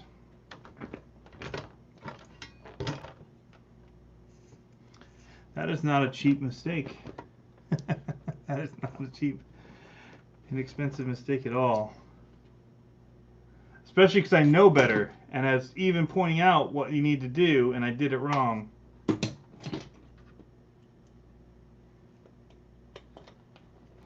It's all good.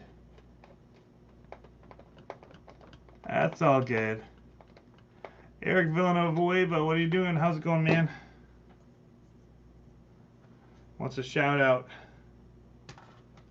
That's easy enough to do. We can do that.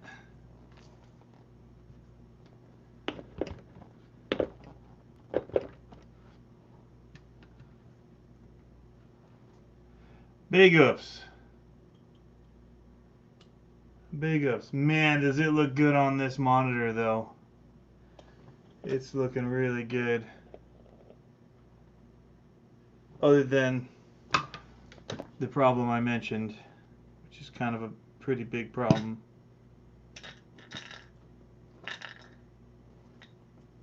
Pretty major problem to have there. Getting tires glued on tires off is no fun. Like soaking them in acetone or whatever the trick is. I have to Google it every time. You guys. See, now you're on the wrong side. You're on the bad side of it. But on this video screen here, it looks awesome. I'll give you guys the look here.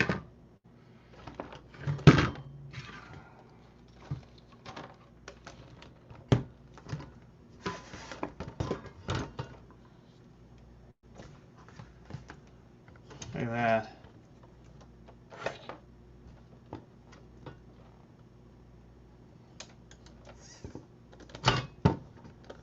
That's what I'm talking about. And then the front wheel that's backwards.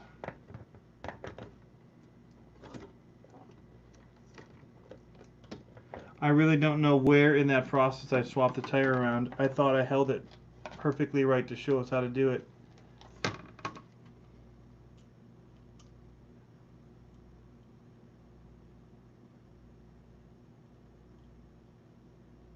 Yeah, I had to put Earl saying he had to boil his tires. Yeah, this glue is no joke, man. But I don't mind it. I'll have a spare of each. It'll be alright. And I might have black rims already, so I'll just need to do the wheels. Which that is not a very round wheel either. Not very true. My glue job's not the best either. But you can see the inserts there. Inside the black, gives you that 3D look to it. I'll probably go around and hit these all with a little black marker, a little dot on them, just to give that a little bit of a standout, each one of the screw heads on there. RC Daniel, they hold up pretty good on 3S. I mean, they don't bash like a independent suspension truck does. The axles will break. They'll take a pretty good beating though. But it's not like a Creighton or something that you launch to the sky. So yeah, so I think what I'll do is we'll Velcro up to these posts. So there's a couple ways that you can do it, and a couple ways that I have done it. And that is to basically make a plate that sits right on here. You drill out the holes there, and then you cut out a middle piece that goes in here, because they glue on real good with the Tamiya cement. That basically melts them together, and you just make a stack until it's the same height as these posts are. Then you put Velcro right there in the middle to line up with the body, and then you do the same for the front. So you got a front and back. Or you can do a piece of Velcro here. I think what I'm going to lean toward doing on this is we're just going to go ahead and do this. So we'll get a quick little measurement. I don't go for anything super accurate for this. You probably could. All I'm going to do is, I know that measurement already based on what we just saw.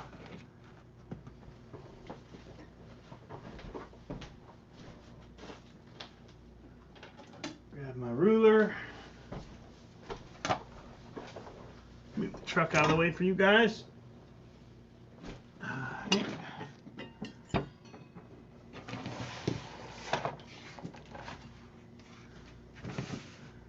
And then we're just going to go ahead and make a cut here.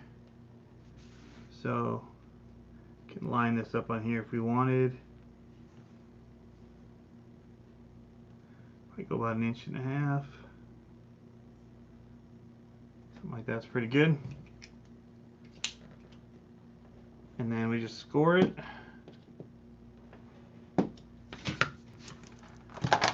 Bend it over and break it the rest of the way. And we don't need that much width past these. I want to kind of tuck it in there with the body a little bit. Again, I'm just kind of eyeballing. Not going super accurate here. And then I'll put my tire on backwards, as I just am not being super accurate. Break that off. Come back with our accuracy stick.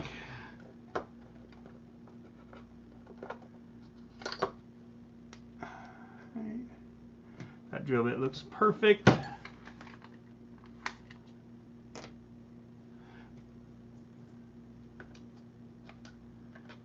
We're just going for close. Going for close is what we're doing. Somewhere in here I think I banged the camera. Alright. Get our drill bit situated here. Again, get out our close stick. Kind of find out where we're going to be at. Right about there. And then I'm just going to drill right into my table.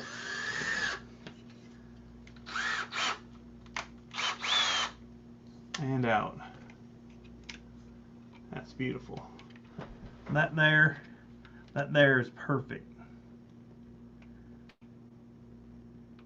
This is when perfection meets redneck.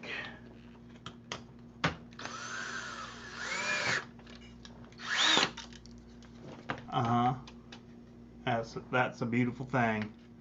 So we're just going to body clip that on there.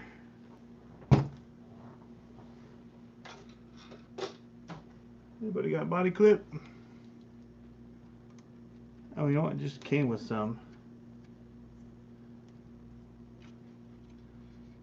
So it'll be held on by body clips still, so you can remove it if you don't like how it's looking for your picture later on.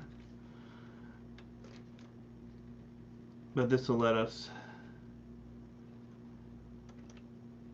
get our next measurements, and I'll have to find my Tamiya glue. That stuff is something else, that glue. Alright, so for this part,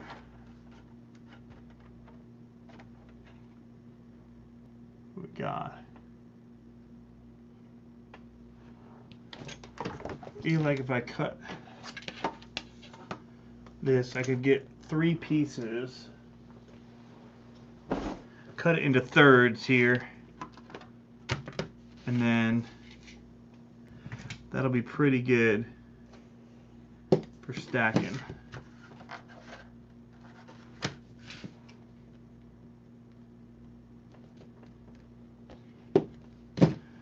All right, this stuff is awesome.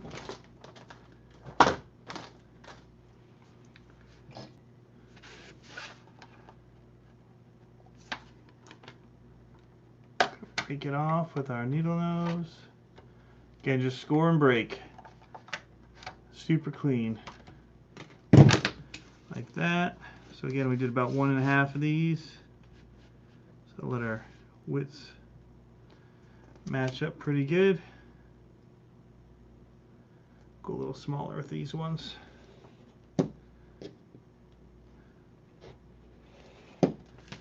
Right?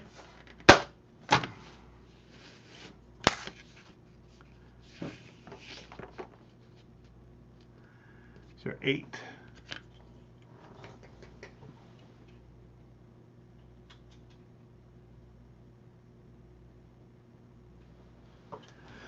So we're going to actually just, we can get 3 out. I don't need to go into thirds. We're just going to measure what we want it to be.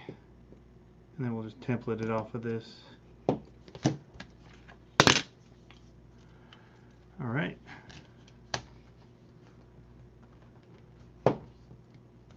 How many of you guys use this in ways like this?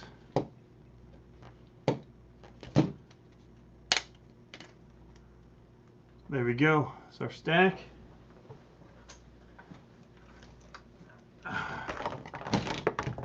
You get this on here. Ah, shoot, we only needed 2. We'll use that in the front. So there you go. That's how it's set up. Just stacks. These all glue together and hold. We'll put Velcro a piece on top of that. Then we're going to do the same thing up in the front on this piece.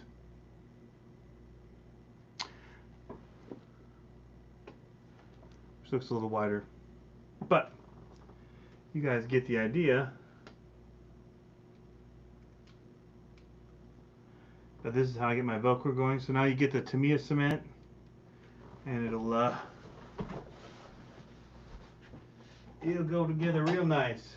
So somebody's asking about the body. I'm going to get to the comments here in just a second. Let me go ahead and leave you guys on this shot of the truck. Look at this body for a second. I'm going to get the Velcro we need. I'm going to go ahead and get the Tamiya cement. I'm going to shut this one off. Bari makes this, and I don't remember how much it was. I don't want to go on record for what the fire one was, if it was 175 or 160.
So what you guys want is, to me, a thin cement, and I have some, but I don't remember where I used it last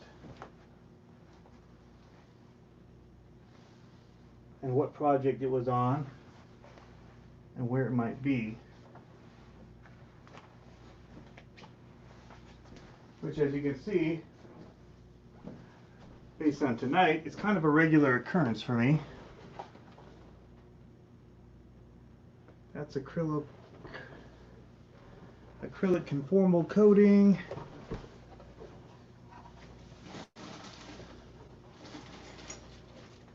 It's usually right on the shelf, but I think I took it down to use it in the garage. I don't know where it's gone to now. So I'll show you what we do use for the other stuff. This is what I use for Velcro. It is the heavy duty industrial strength.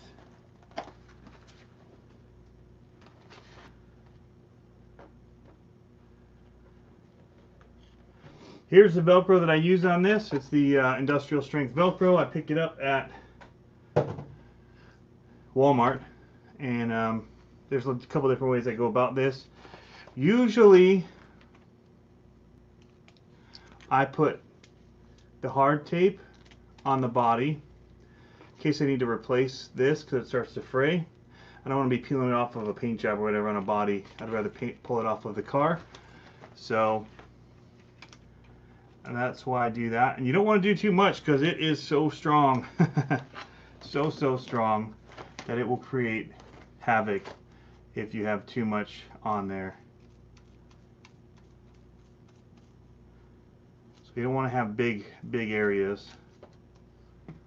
I ripped away paint from my custom painted snake bite body because I did it side mounted, and I put all along the bottom, and it wouldn't break free like I needed it to. So I'm just going to stick this on, and that really stuck. And then when we glue that on there, that'll be good to go. Now I will put a bigger piece inside the actual car body, and I'll probably do a strip so that I can line it up and set it down.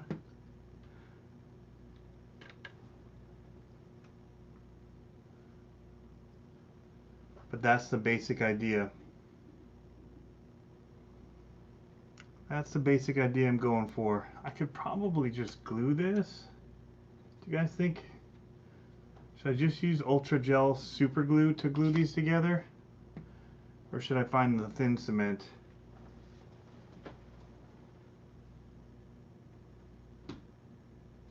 Honestly, don't remember the last place I had it.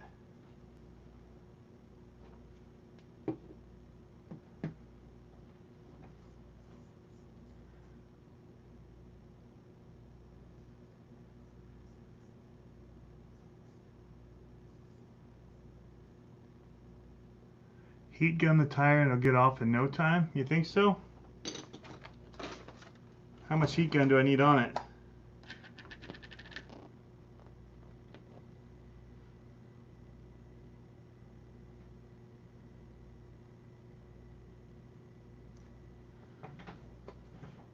Fat Cat Customs does them as well. The bodies, they aren't the fire ones. Bari does the fire wrap. I don't know if Bari makes the wraps for him as well for the Son of a Digger, or how any of that works, but I have the blue ones as well. But I saw this fire one pop up, and that's the direction I wanted to go for this build. This fire. Originally, it was to be the Megalodon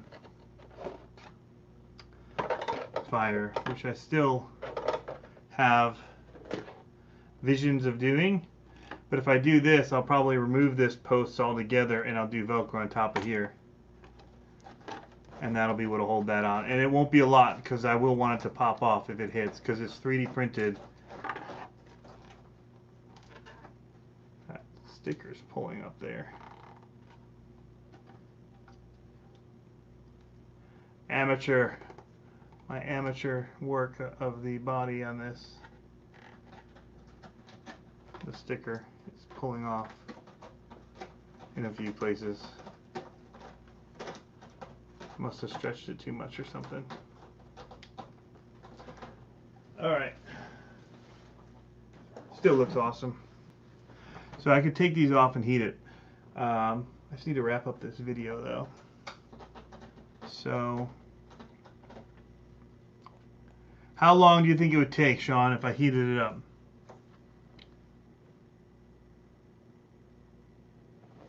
Just keep going around in circles.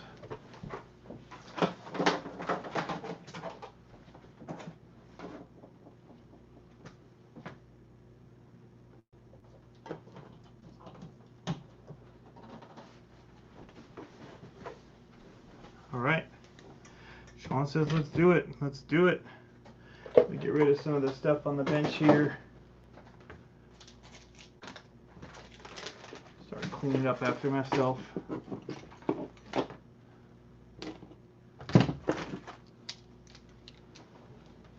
It's just not enough room on here to do all this and film and have the computer on the desk and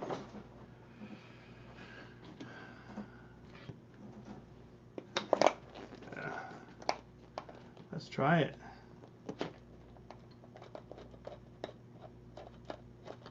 Oh, you got the fireman book? Yeah. Yep, he'll do it.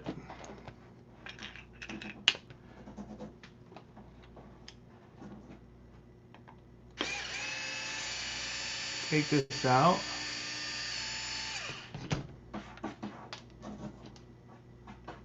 I'm not heating this up.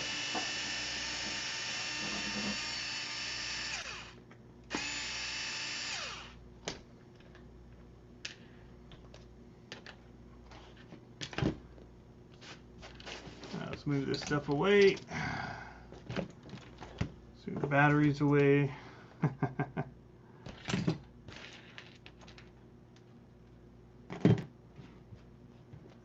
Here goes nothing.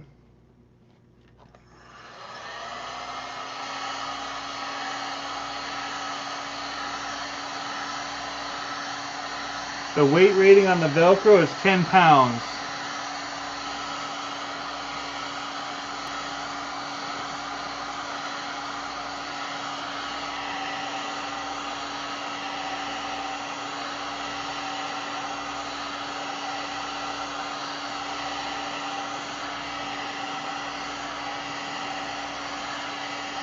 £10.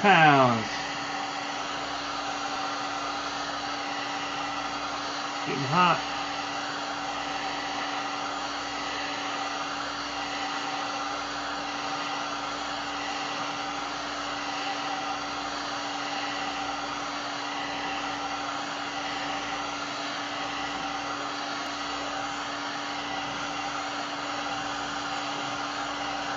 Ooh, it's hot.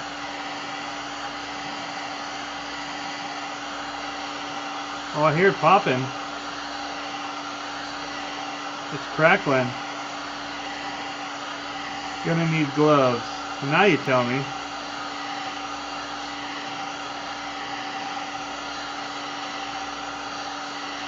I don't have gloves up here. I can hear it crackling though.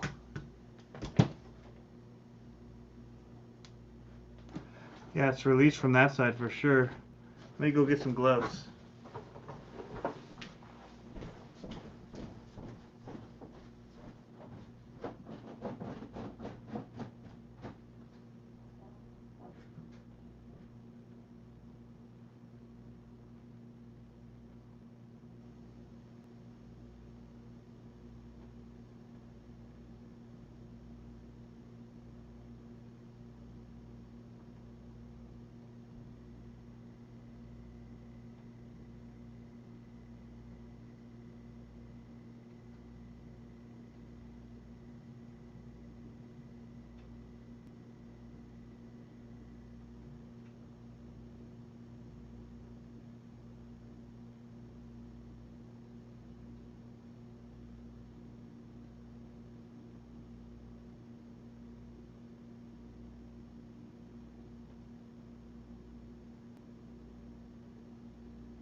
Gave a look for the thin cement again. Didn't see it.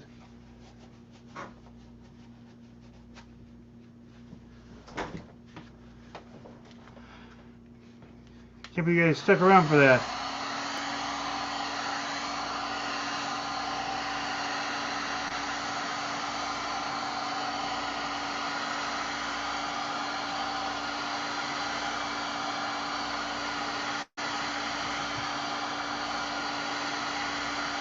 Archie Dan, we should do it, man. Build a digger.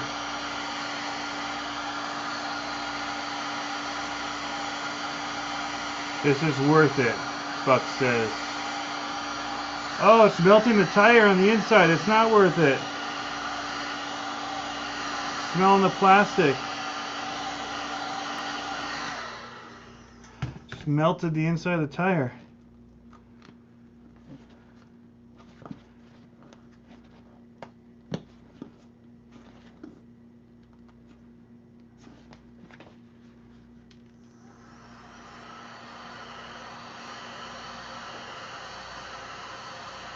This downtime, yeah, man.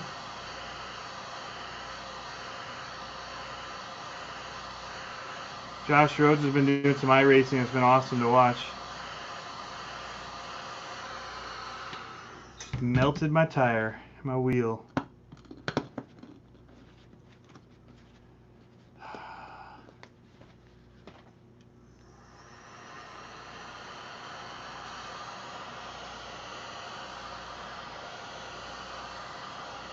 Wasn't moving it fast enough. Time to get new rims and tires. That's what I was going to do, but I was going to have a spare one. Now I'm not going to have a spare one. This RC Hot Tip brought to you by Sean. Encouraged by Buck.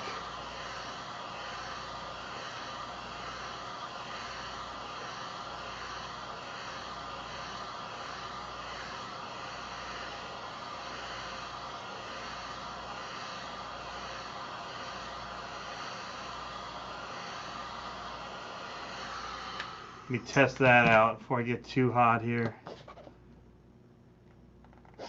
Not pulling yet. Yeah, nothing like trying this for the first time live on the internet. Melted a set of tributes.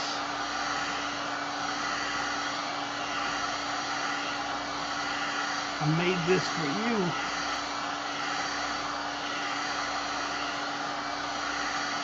I can see the plastic just like getting pissed off. It's so mad at me. Tires are like, we are gray now, we're not black.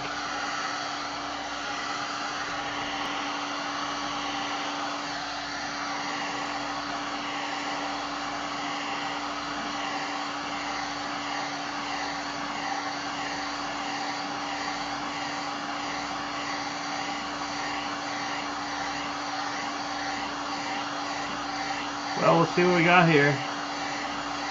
Sean's RC. It works all the time I do it. All the time. I can see it smoking. Probably the perfect time to stop. Alright, so the rim is stretching. It's stretching a bit. I've released some glue.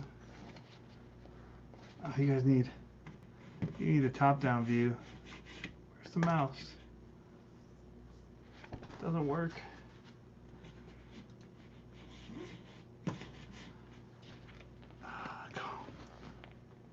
Pop free. Come on, glue, you know you want to. Alright, that's partly off.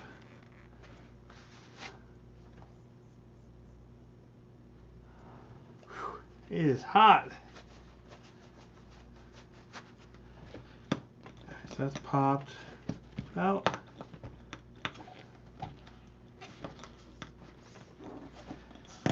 There it went. Alright, Sean, I'll give it to you. It worked. Ish. That's not let go yet. Ow, it's hot. It's burning me through my leather gloves.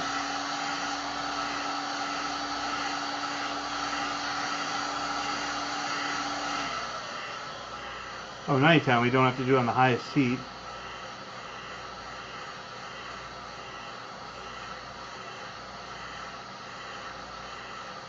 Hobbytown Uncure. Everybody's got all the answers now that I melted the rim. Where were you guys about 5 minutes ago? Huh? I have seen the oven trick. Let's see if that's enough. Just give, just a little bit more. Oh, man, that was glued on there good. That was not a bad glue job. Let's see if we pull it off this way. And that's hanging up. There it is. A little bit misshapen in there. You guys see that kind of unrounded.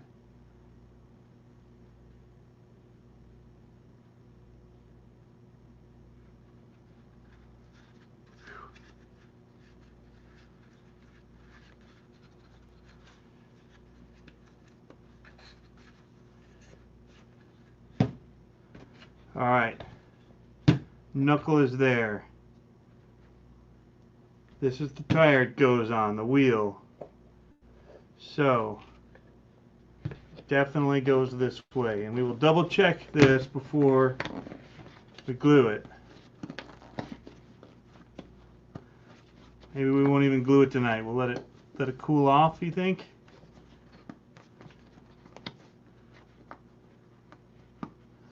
And it might glue itself again if I don't, and then it'll be kind of tacky, but not. Might be best to glue it again.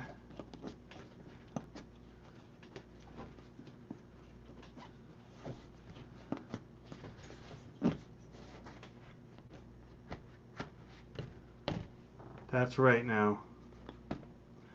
Don't know that that insert's gonna fit anymore. The tire definitely looks different. All that shine is gone.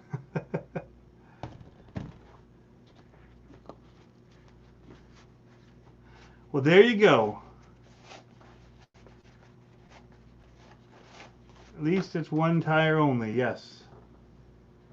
Just gonna let that sit there for a minute. Let's just go ahead and hit it with a little glue. Glue it hot, people say. Ooh, it's warm. It is holding the heat. It is no joke. That hot gun is for real. Ha. Oh yeah.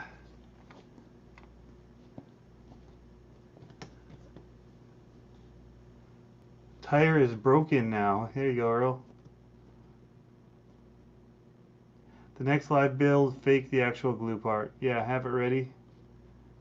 I did that with all of them but this last one, and then I jacked up the last one.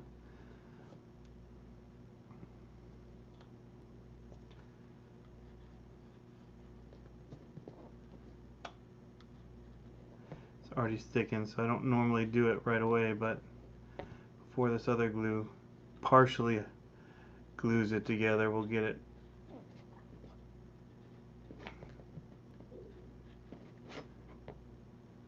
This might end up being the best glue job I've ever done, though. I might just have to heat it up anyway from now on. Alright, I'm glad that we brought some entertainment to the 1 a.m. hour. East Coast time. That looks good. Let's go ahead and stick it on the truck.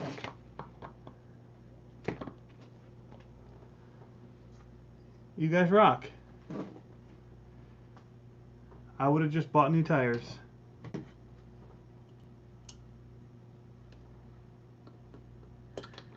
Not going to clamp this down too tight because probably would still going to bend it. So we're going to get off these tires though because they are gluing still. I don't want it to mess up the bead.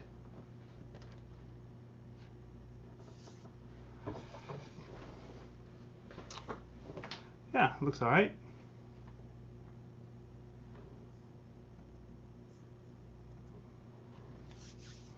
You guys are cracking me up.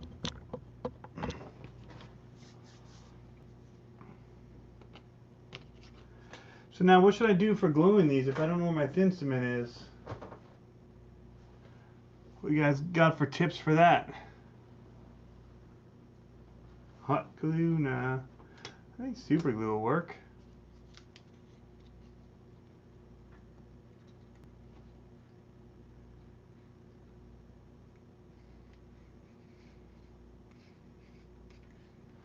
We'll go for it. Can always make a new one later.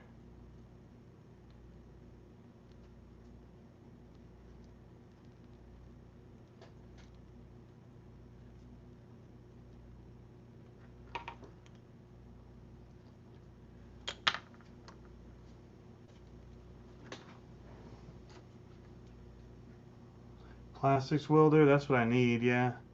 I mean, I could shoe glue it, too. I think this will do for now. I'll just redo it if it doesn't work. I'll use my plastic welder, which is basically what the thin cement is like. If I find it, I'll redo it. If this doesn't hold. I think I have enough on there. I think it's going to do alright. Versus Velcro.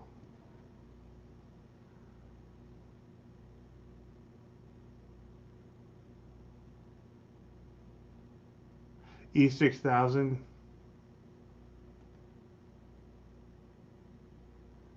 Wait for your shoe goo. I've got the shoe goo. I use shoe goo all the time. I got it in bulk. And more containers of it in boxes. But I don't know that it'll do better than super glue for this.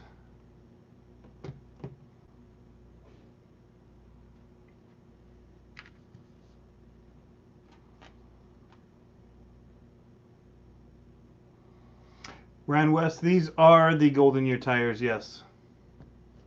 They're awesome tires. Awesome, awesome wheels and tires. Tributes with Golden Years. So for these, I am going to do shoe goo. But I think I'm going to actually take these out and paint them a little bit deeper red than they are. They're still too orange for me, I think. Maybe not. The plastic is clean and it won't chip. Yeah, shoe goo is awesome. I never used it before RC. I don't know how I got on without it.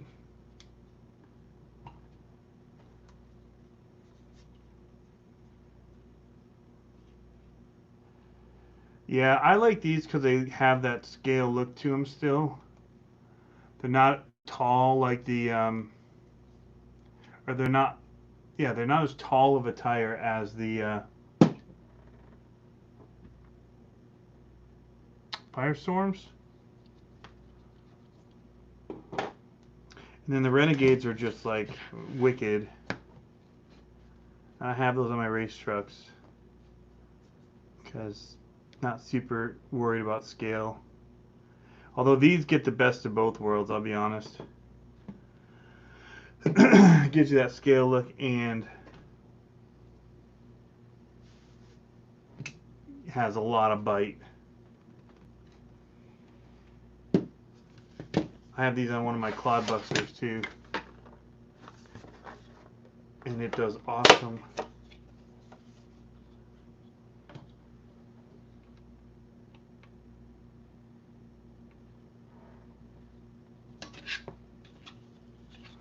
That did not hold.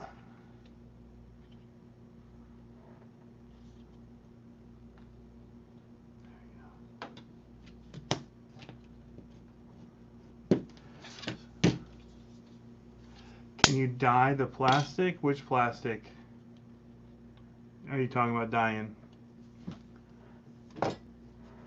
Shoe glue. I know a lot of people use shoe glue on their tires because they do come off easier when you shoe glue them. I've never done shoe glue in tires. It's kind of messy to work with, you know, so it's just, that's the main reason I haven't done it for tires.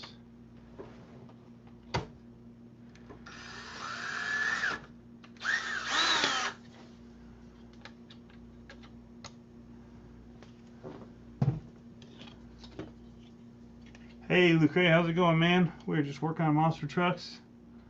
Not giving you guys the view. Just had a nice heat gun battle with my tire to get the tire off. That was a lot of fun. Chalk it up in probably the top thing I did all day today.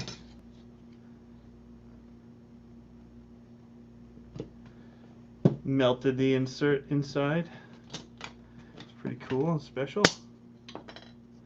Here's what we'll do. We'll do a test. We'll see what's better, shoe goo or the other one.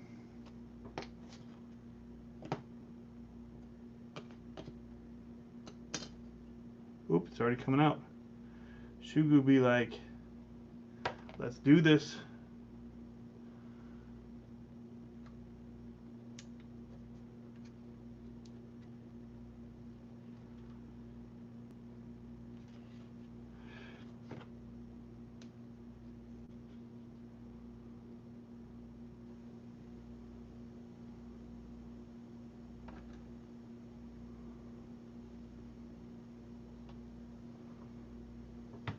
And then it never stops coming out once you start it.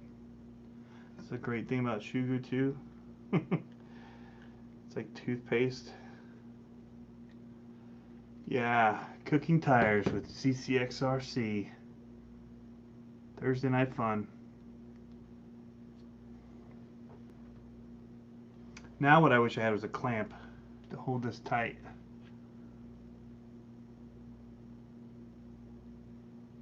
Make it a s'mores.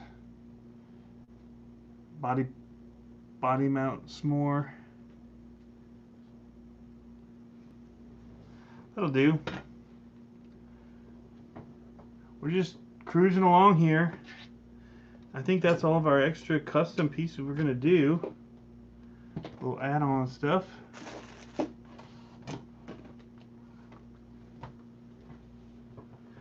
So we'll be able to mount the son of a digger all up on here now.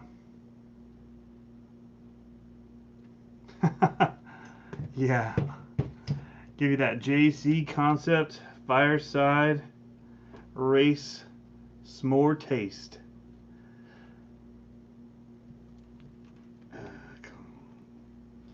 Get yourself on there.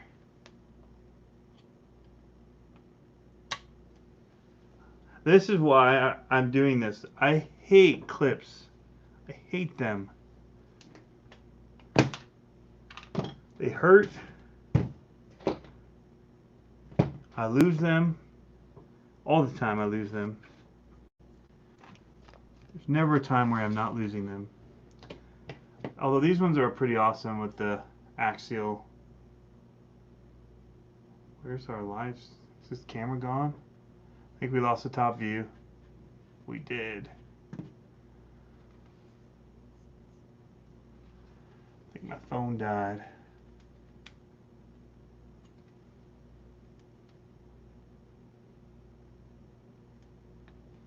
Go.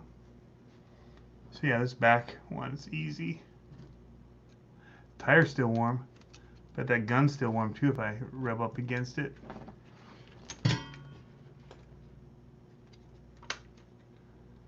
Still smells amazing. So where's that other body clip? Should have come with 4, I think. Oh well, she gone.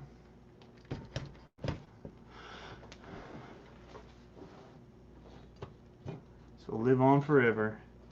Guys, yeah, we'll have to can send off that that part for people to watch just that, like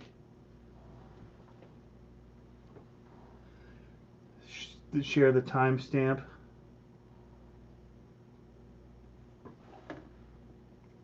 Oh, I'm just gonna put this one on with the Axial post for now, just to hold it in place.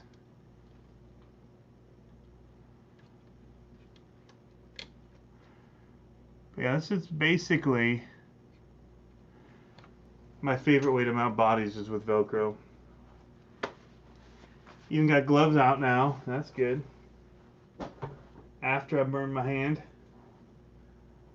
I think I lost part of my fingerprint.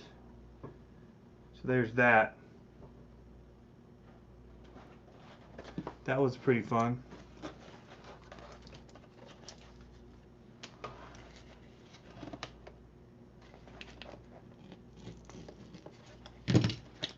I do blame Sean for the escapade.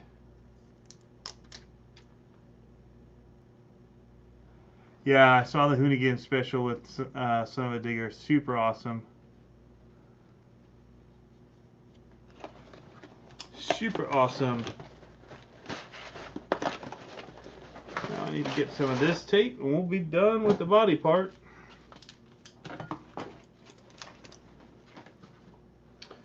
We're right through it. Alright. Basic idea of where it lines up. I'll give myself a little extra Velcro in case I missed it a little bit. So I'm just going to go ahead and put it on like that.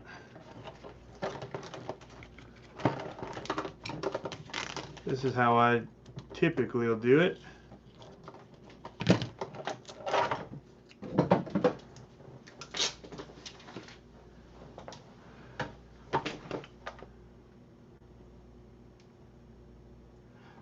Alright, so once I make my Velcro posts, I'll take the other piece of Velcro, and I like to do the non-fabric side up in the body because you do have to replace the fabrics after you pull it so many times because it just starts to get loose. So we just take them, they're sticky, you put them on the two spots where the body's going to sit, and then you're going to line it up and just press down.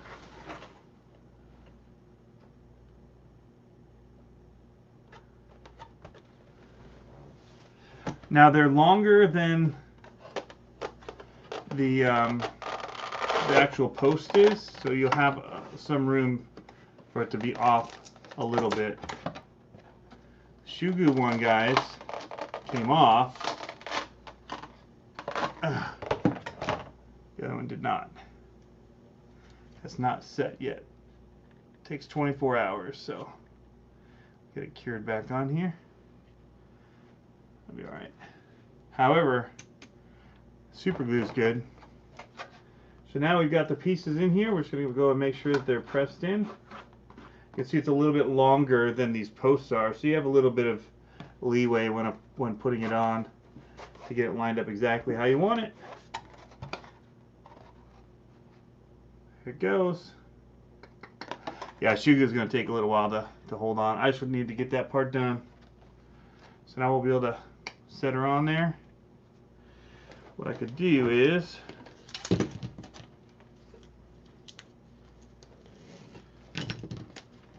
cut off a dummy piece to put in the front for now, so I can attach it here. Fake it till we make it. All right, looking good.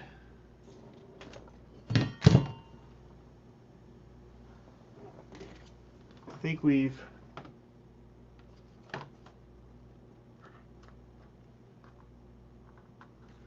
cooled off enough that we can put insert back in now.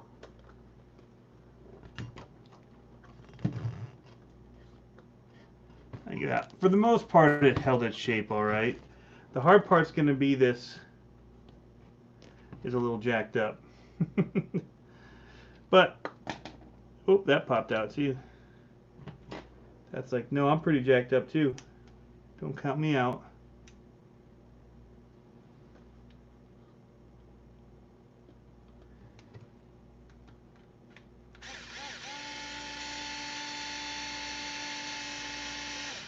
Guess that's why they tell us to double check and triple check our measurements.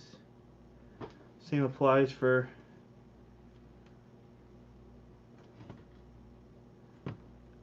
installing tires, making sure you have the right direction.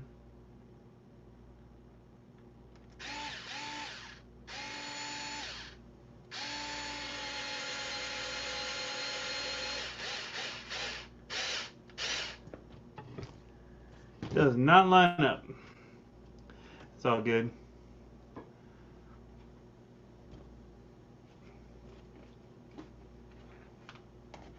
Yeah, I'm gonna put these these bead locks on just a little dab, so they'll pop off later. As Joshua was just saying, I was mentioning that earlier. We'll just hit a little bit on these.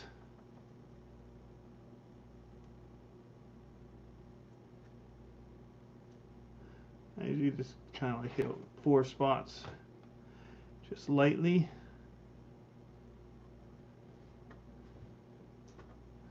But this one being kind of out of shape, we'll see how it holds. Probably gonna have to hold it here for a minute. It's gonna pop out.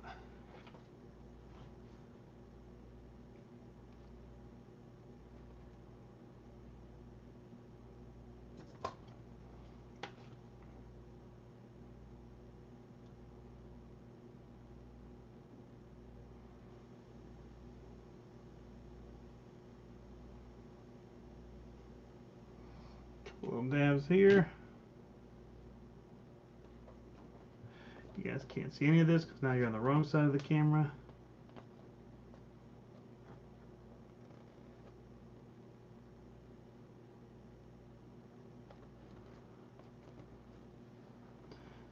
A little bit of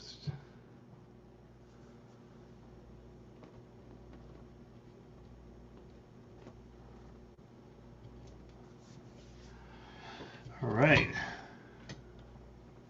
Josh says 2 spots. I've always done 4 spots.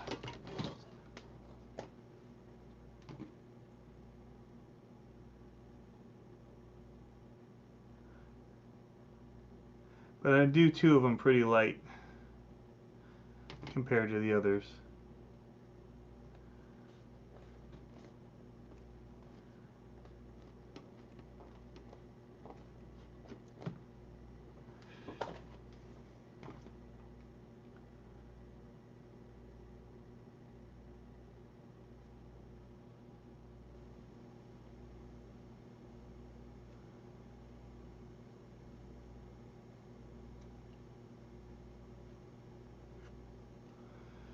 Right.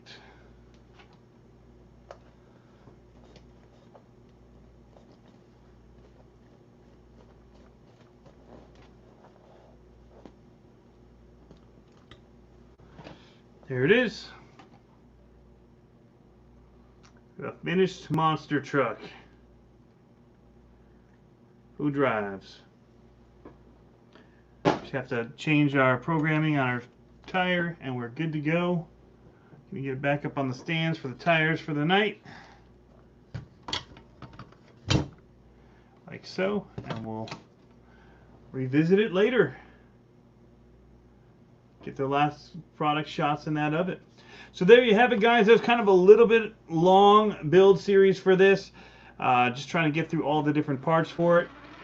But loving how it turned out. The fire theme I think is going to be awesome, especially with the inside orange here. We're going to go around and just do some dabbing here, maybe a black or silver. We'll decide soon on each one of these. It's going to be a little bit tedious. I think it'll make it pop though. And yeah, that's it. Thanks for tuning in, guys. As always, hope your builds go awesome. And be sure to let me know in the comments if you have any questions about any of the parts that I used, or people to contact if you want to try and get custom bodies done for them like these and really kind of make it shine a little bit. So there's lots of guys out there doing this. I encourage you to look up the groups. There's like Trigger King on YouTube doing the racing. No Limit RCs on the East Coast. They're kind of a lot of different places. You got the monster trucking up in New York that's going on. Lots of cool stuff. People down in Florida. I know there's a No Limit in Florida as well. Lots of stuff for you. There's West Coast. There's even in Hawaii. So if you want to get into it, you can get into it. Maybe you're the person that starts it in your state. I don't know. But we're excited to have you building these things, checking them out, and we'll catch you next time, guys. Have fun RCing. See you in the next videos.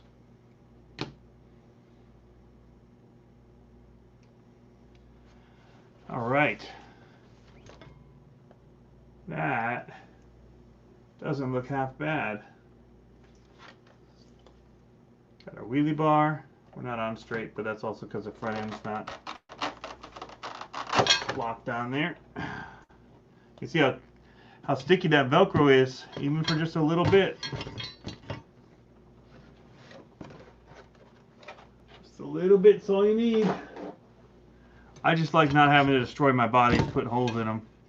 It's the main thing for me.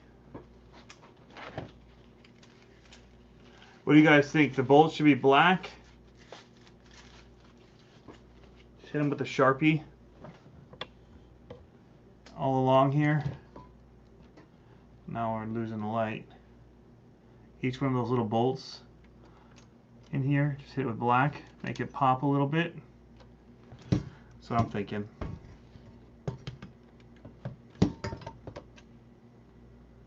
Silver. I don't know that silver's gonna pop that much on the red. Fortunately. Maybe we've got some other silver on the truck. I don't know if it'll be stand out or not though.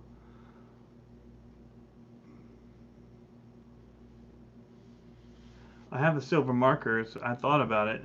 Or not marker, I have a silver paint pen. But paint's also going to be tedious on this. It can get a little bit sloppier than maybe a Sharpie.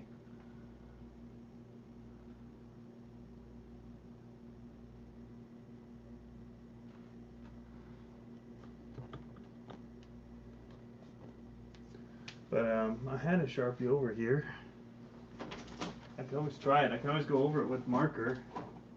Or I mean with paint. Give it a quick look and see. Get one of these done.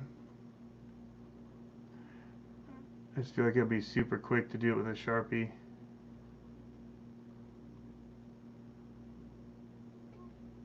A lot less dripping and missing, I think.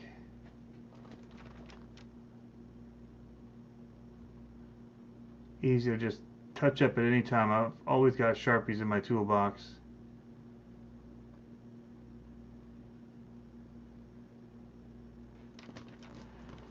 Get a look here.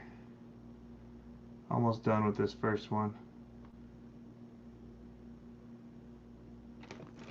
So why you guys up so late? You gotta be up early? I still gotta work in the morning. Gotta put in a full day. Had a full day today. Very full day. And I was up till 3 a.m. trying to fix that video that corrupted from the other build. And editing work stuff. While I was trying to fix in the background. It's fun stuff.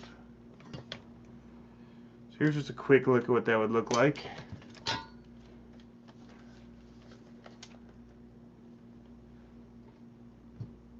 Just kind of dots it out a little bit, gives it a little definition.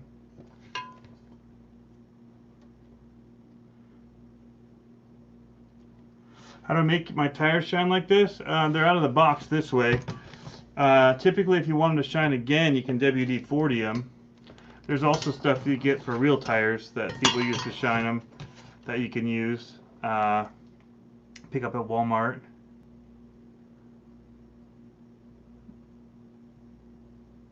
But WD-40 will make them shine. Also will allow dirt to really collect on them. Yeah, even the black is kind of subtle.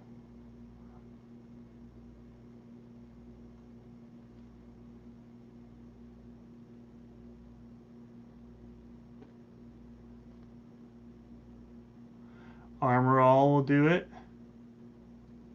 JMRC said that. I haven't used Armor All to do it, but I'm sure that would work.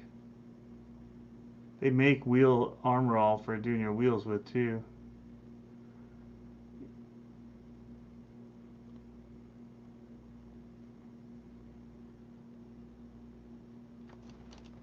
"3D Insta Shine for the tires," Earl says. There you go. Just avoid heat guns. Right, it sucks all the black out. That one tire is going to need some attention.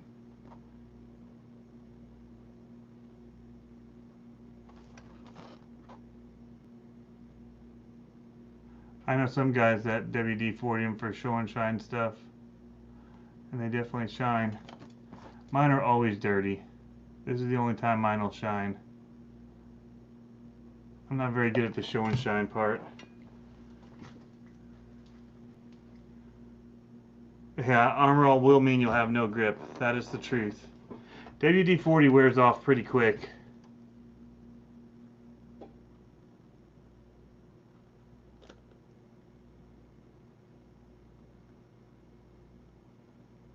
Which is good for grip as well.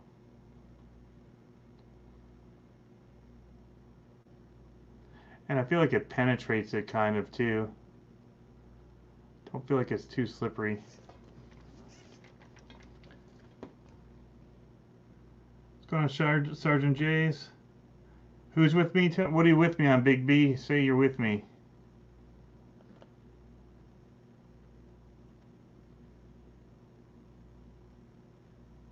I am so not a car guy.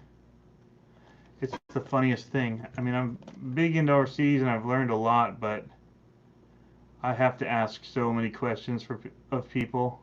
And like I said, I have notes here because every time I get to the pivot balls, I forget what they're called. In fact, I just checked to make sure I said it right there. And then I say something that just sounds wrong. Sean's RC was in here doing That's What She Said, the whole last one.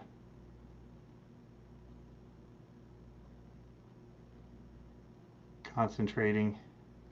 Just got one more to do. Wasn't planning on sitting here and doing them all, but there we are. Also, how do you get more grip on your RC tires? People sauce them. I like to slide. I like dirt racing. I like sliding and turning and having the back end break loose in the corners. That's when I'm having a blast. It's actually when I'm doing better usually too. I'm not used to this carpet racing, parking lot racing, monster truck stuff. I'm used to running around in my yard, in the dirt.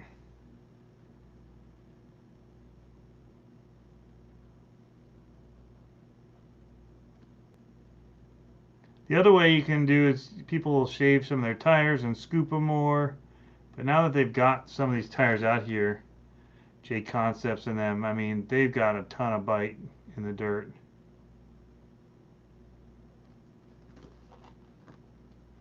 I'm made for a UDR. UDRs crash all the time. Well, no, see, if you had it in the dirt, I would like a UDR in the dirt, sliding around. That's where UDR would kind of meet my needs. Otherwise, they traction roll if it's too tacky.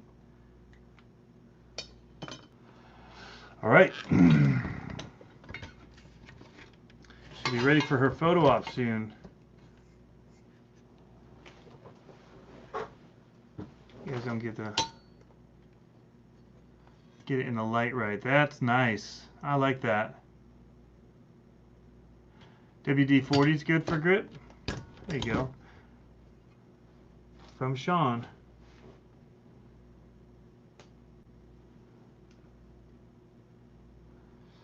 One of the last simple things that we did here is we just went around with a Sharpie, WD-40 the rims right here. Make it look like all the bolts on it are black, just to make it stand out a bit more.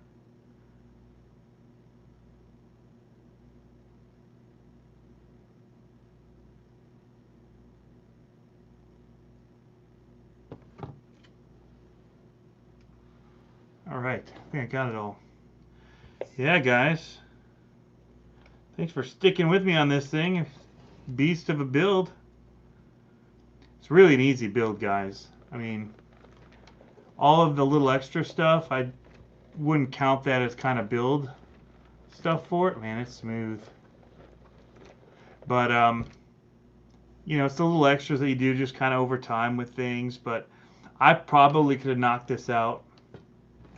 I know, Josh Rhodes, what do you think? Maybe 4 hours if I wasn't filming it? Some of the stuff is just tedious. There's no getting around it.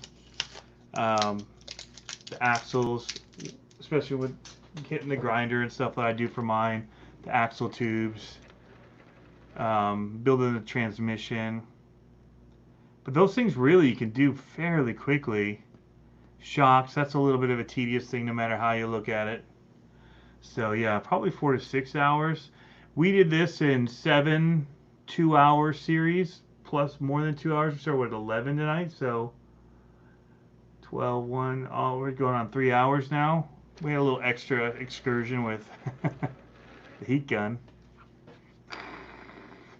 But yeah, I think, you know, so we got like 14 hours into this build, which is way longer than it needed to take. But it's also stopping and talking and trying to answer questions when I can. Sergeant RC is bringing the Mad Van to work to test all the upgrades. Sweet, man. Video it. Share it with us. So this thing can look good too if we want. We can do the Megalodon setup. I'll raise this up to Velcro here, and then I'll Velcro on the top, and we can do that as well. Let me just kind of hit this out real quick. We'll show you. I think it's 2 millimeters. Hold on one second. This has got to be off, and then we can do the Megalodon on it.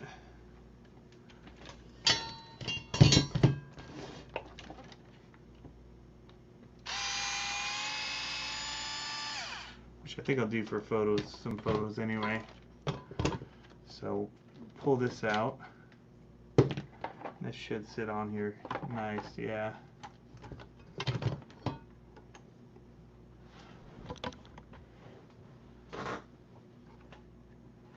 That lines up real nice on there. I'll probably drop this down all the way actually, because by the time I put that plate on top of there, that thing sits right on that wheelie bar. Yeah, right there is about perfect.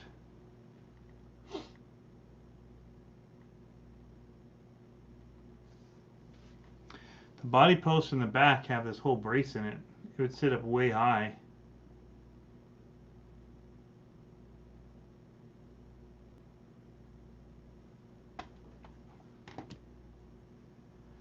Yeah, I mean the bottom part of the wheelie bar still might hit, not really. But I'll still leave it on just for the show. Just to switch in between them.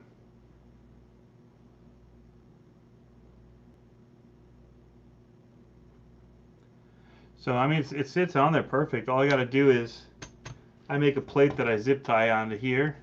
So I just drill 2 holes in a plate and 2 holes in the corner, and then I just zip tie it down and put a piece of Velcro across the top, and this will just go, it'll snap right on here. It'll be perfect. Need to shoe glue in the front mirror on this too. There it is. It's a better probably angle.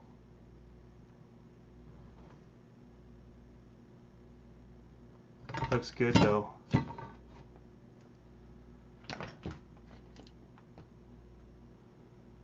Looking good. I'm stoked. 2 fire body options for it.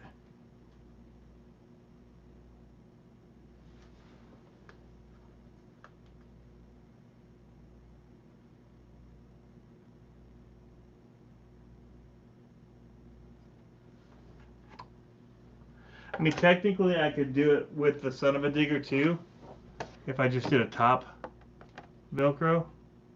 And for both of these, if I just drop that all the way down and then have the top one Velcroed, then they both hit right on there. That's probably the way to do it. The only thing is that you run a chance of breaking the body a little bit more without a support back there. So it's easy enough to just keep that other support with me. I've got that whole SMT10 box, and anytime I want to change it out, I just swap it, and I'll just leave on that top plate up here. It'll be good to go. Yeah, it definitely needs that back post.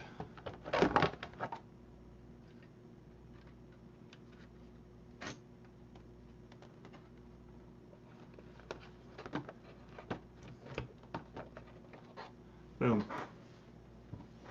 So I'll just slide that in, swap it out like this, drop on Megalodon, and we're good to go. I can dig that. I'll just leave that Velcroed in the top of that body. In fact, I'll just keep these little guys screwed into the where they go.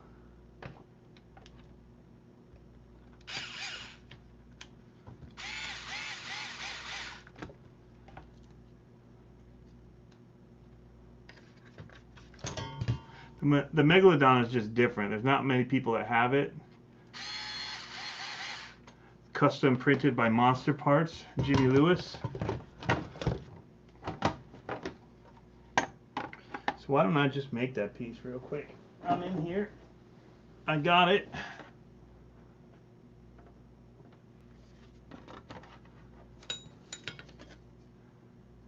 Simple enough.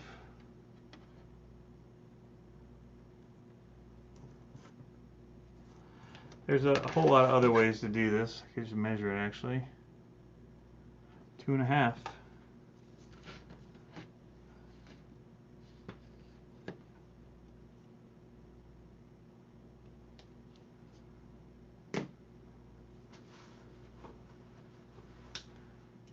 How fast am I going to run it? Probably about 25 miles an hour. That's about the max I need it to go.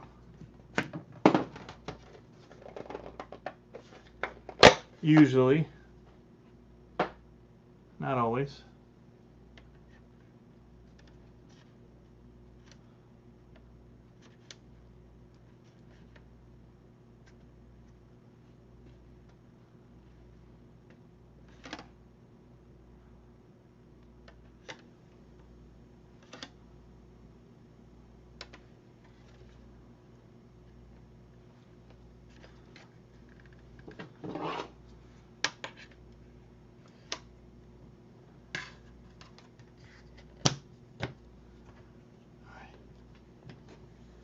This done real quick here. Got the screw gun out. I got it all here. That's it. So we just need to make it big enough to get a zip tie through it, and we're good. It's a nice little closure on the top too for it, huh? So typically what I do with the zip ties, I'll do 2 that'll keep it from going front to back, and then 2 of them that'll mount side to side, and that'll kind of lock it in place.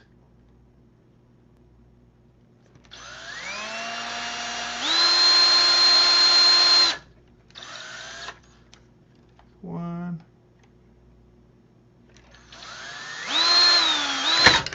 Oh, 2. I shouldn't be risking it like I'm doing. Just bring it down here.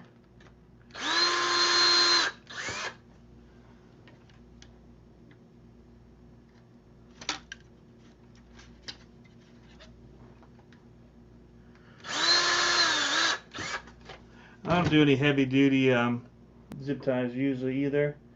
Like here, we'll just use these little red ones. Kind of match our theme.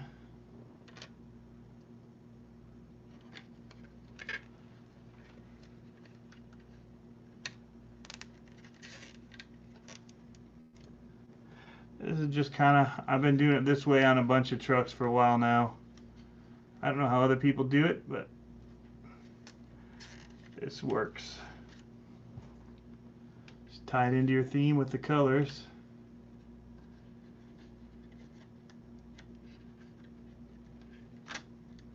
Oh shoot. And the zip ties sit low enough that they're good with the, what word am I trying to say, the Velcro. They don't like sit where they kind of make it so it doesn't connect. There it goes. One last red one. Coming toward you guys.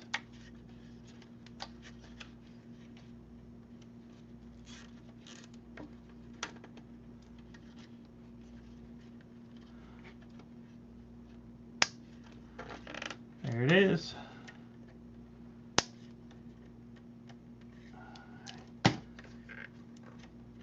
Also, it's quick to remove this way if you want to get it off. So we're going to do the soft.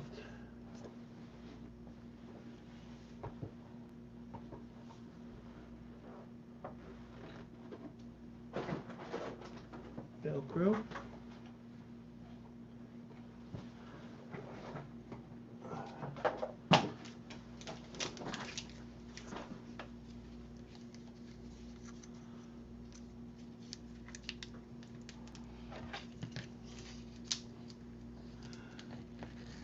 What about all the out of the box, no upgrades? This is all a kit, Beetle Bailey, so it's a lot of upgrades. This is sold in a way that most people that wanted this and asked for this already kind of had ideas of what they wanted to do to them for upgrades, myself included. So I have Vanquish arms on here. I've got axle tubes inside the axles. I've got an upgraded transmission, brushless motor, wheelie bars add-on. These headers on the side, these are add-on. It comes with some, but these are kind of 3D printed versions. Again, this wheelie bars add-on. I will be putting HD gears in there, bevel gears as well. That is not something that's been done yet, but that will be being done to it as soon as they start to click. They weren't here in time for the build I was doing on it, so they just kind of had to hold on. So they had to wait.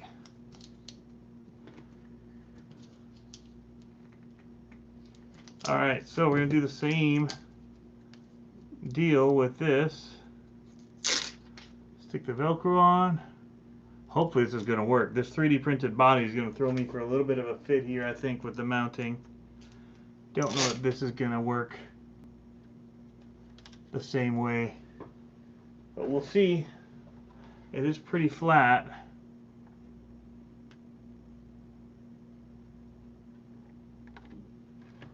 Looked like it worked. Looked like it worked real good. Not the top one.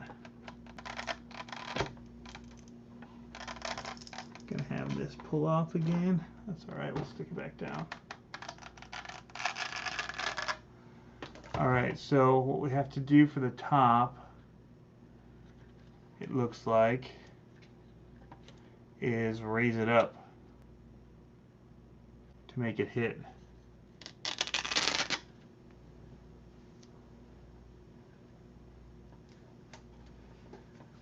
That's what it looks like.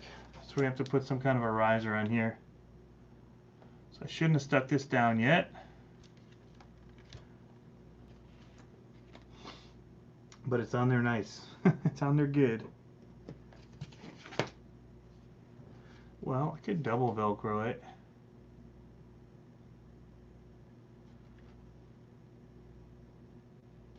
We'll try that, see what happens.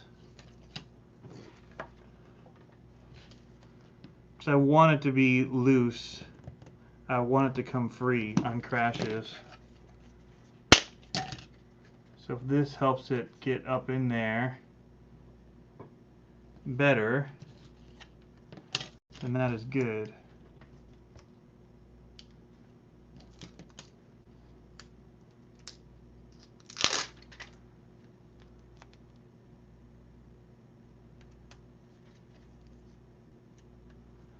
That, if it moves a little bit and flexes, it'll also probably help it out as well.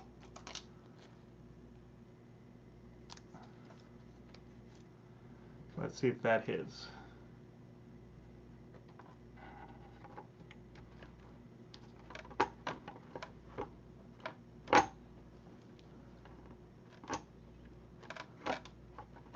Still not. But I also can tell that I don't have enough shoe glue on there anymore to stick.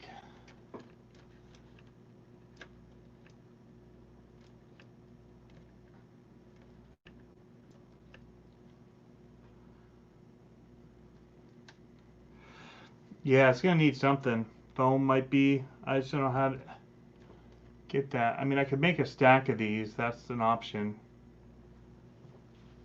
The other option is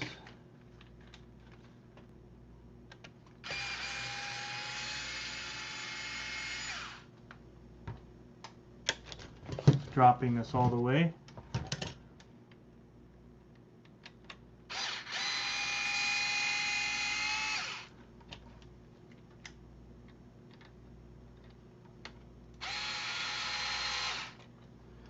Try this.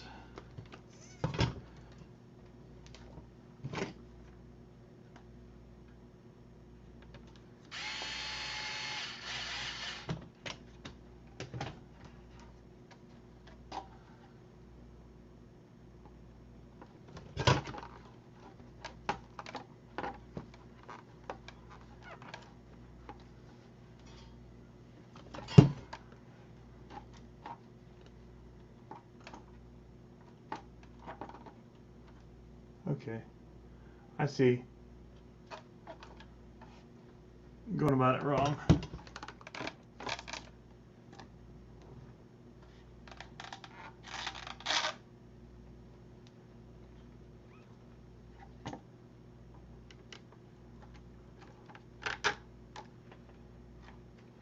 It's hitting on the outsides of the cage here is where it's really hitting. So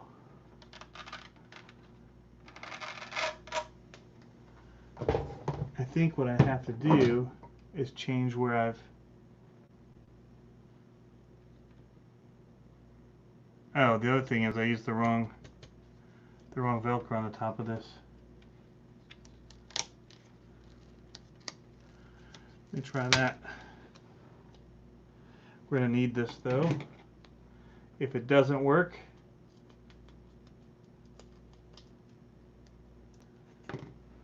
on the sides,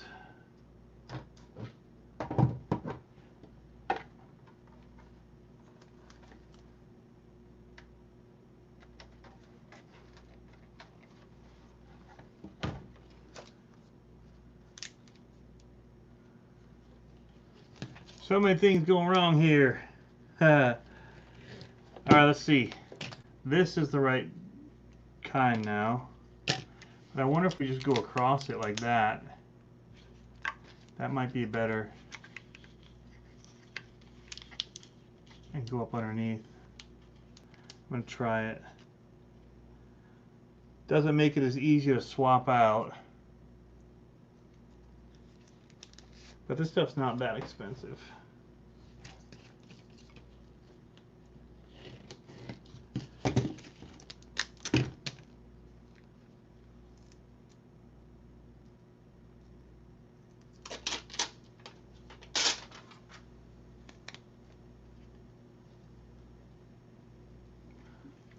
Let's see, because that rounds it now.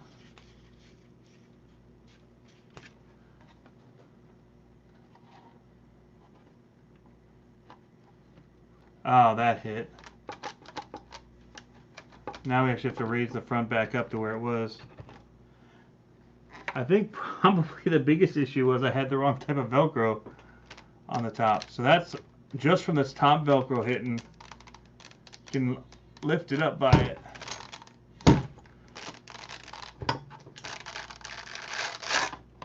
So that's good. Then we'll just raise this front post back up to where it was. And we're going to call it a night.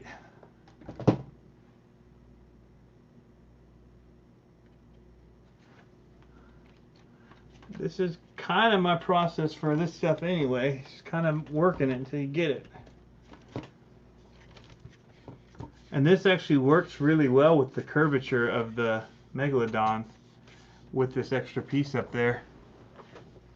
Normally I would have glued that extra piece up there, but I might actually cut it here so it can pop free if it needs to.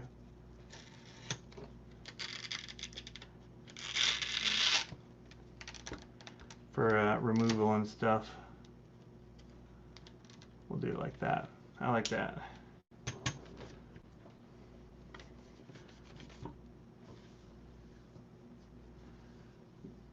That's the magic. Don't do it right every time. So I'm going to pull these back up just the littlest bit. Guess I do have the post in. And we'll be looking good. This is when I want a swivel mount. Probably don't need to be mounted right now. But we'll just go like this. The one thing is that these are such odd trucks for a stand when you just put one in the middle like this. Because the links don't make it easy.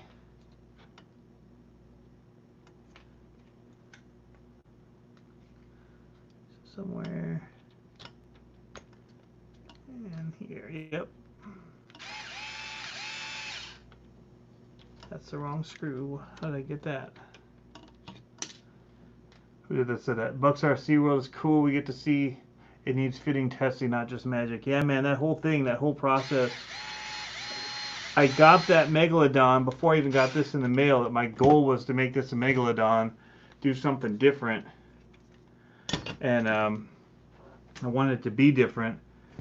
And I knew it was going to be tough. And then I got the wrap. I wasn't sure if I was going to do fire or not.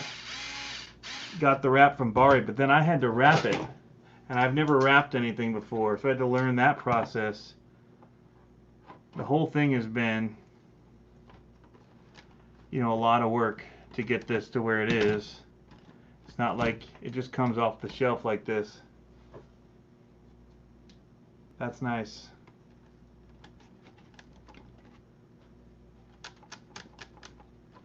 I'll leave it on now because of the glue setting up front. So I'm going to put it back up on its stand for the night. Let the tires with the glue sit.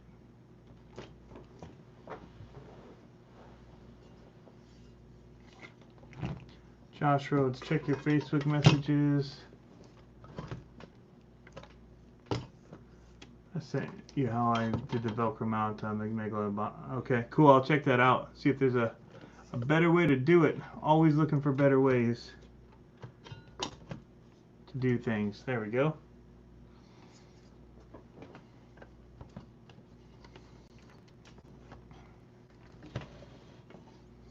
Need those cutouts on this side to be a little bigger on this. I might tell them that. At least for if I were to order more. To give me so that I can fit this front steering knuckle or front steering arm in there would be awesome. So it's cool. You put in a lot of work, and when you see how it turns out like this, that's pretty cool. Pretty stoked about it.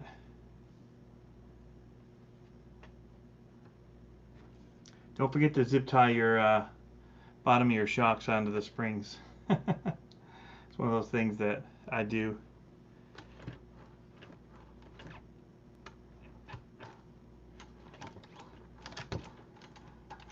Probably have to raise mine up a bit. They're already sitting pretty low. All right, guys. So, wow, 64 people still in here. Thanks for tuning in, guys. Sticking it out. Pretty cool to see.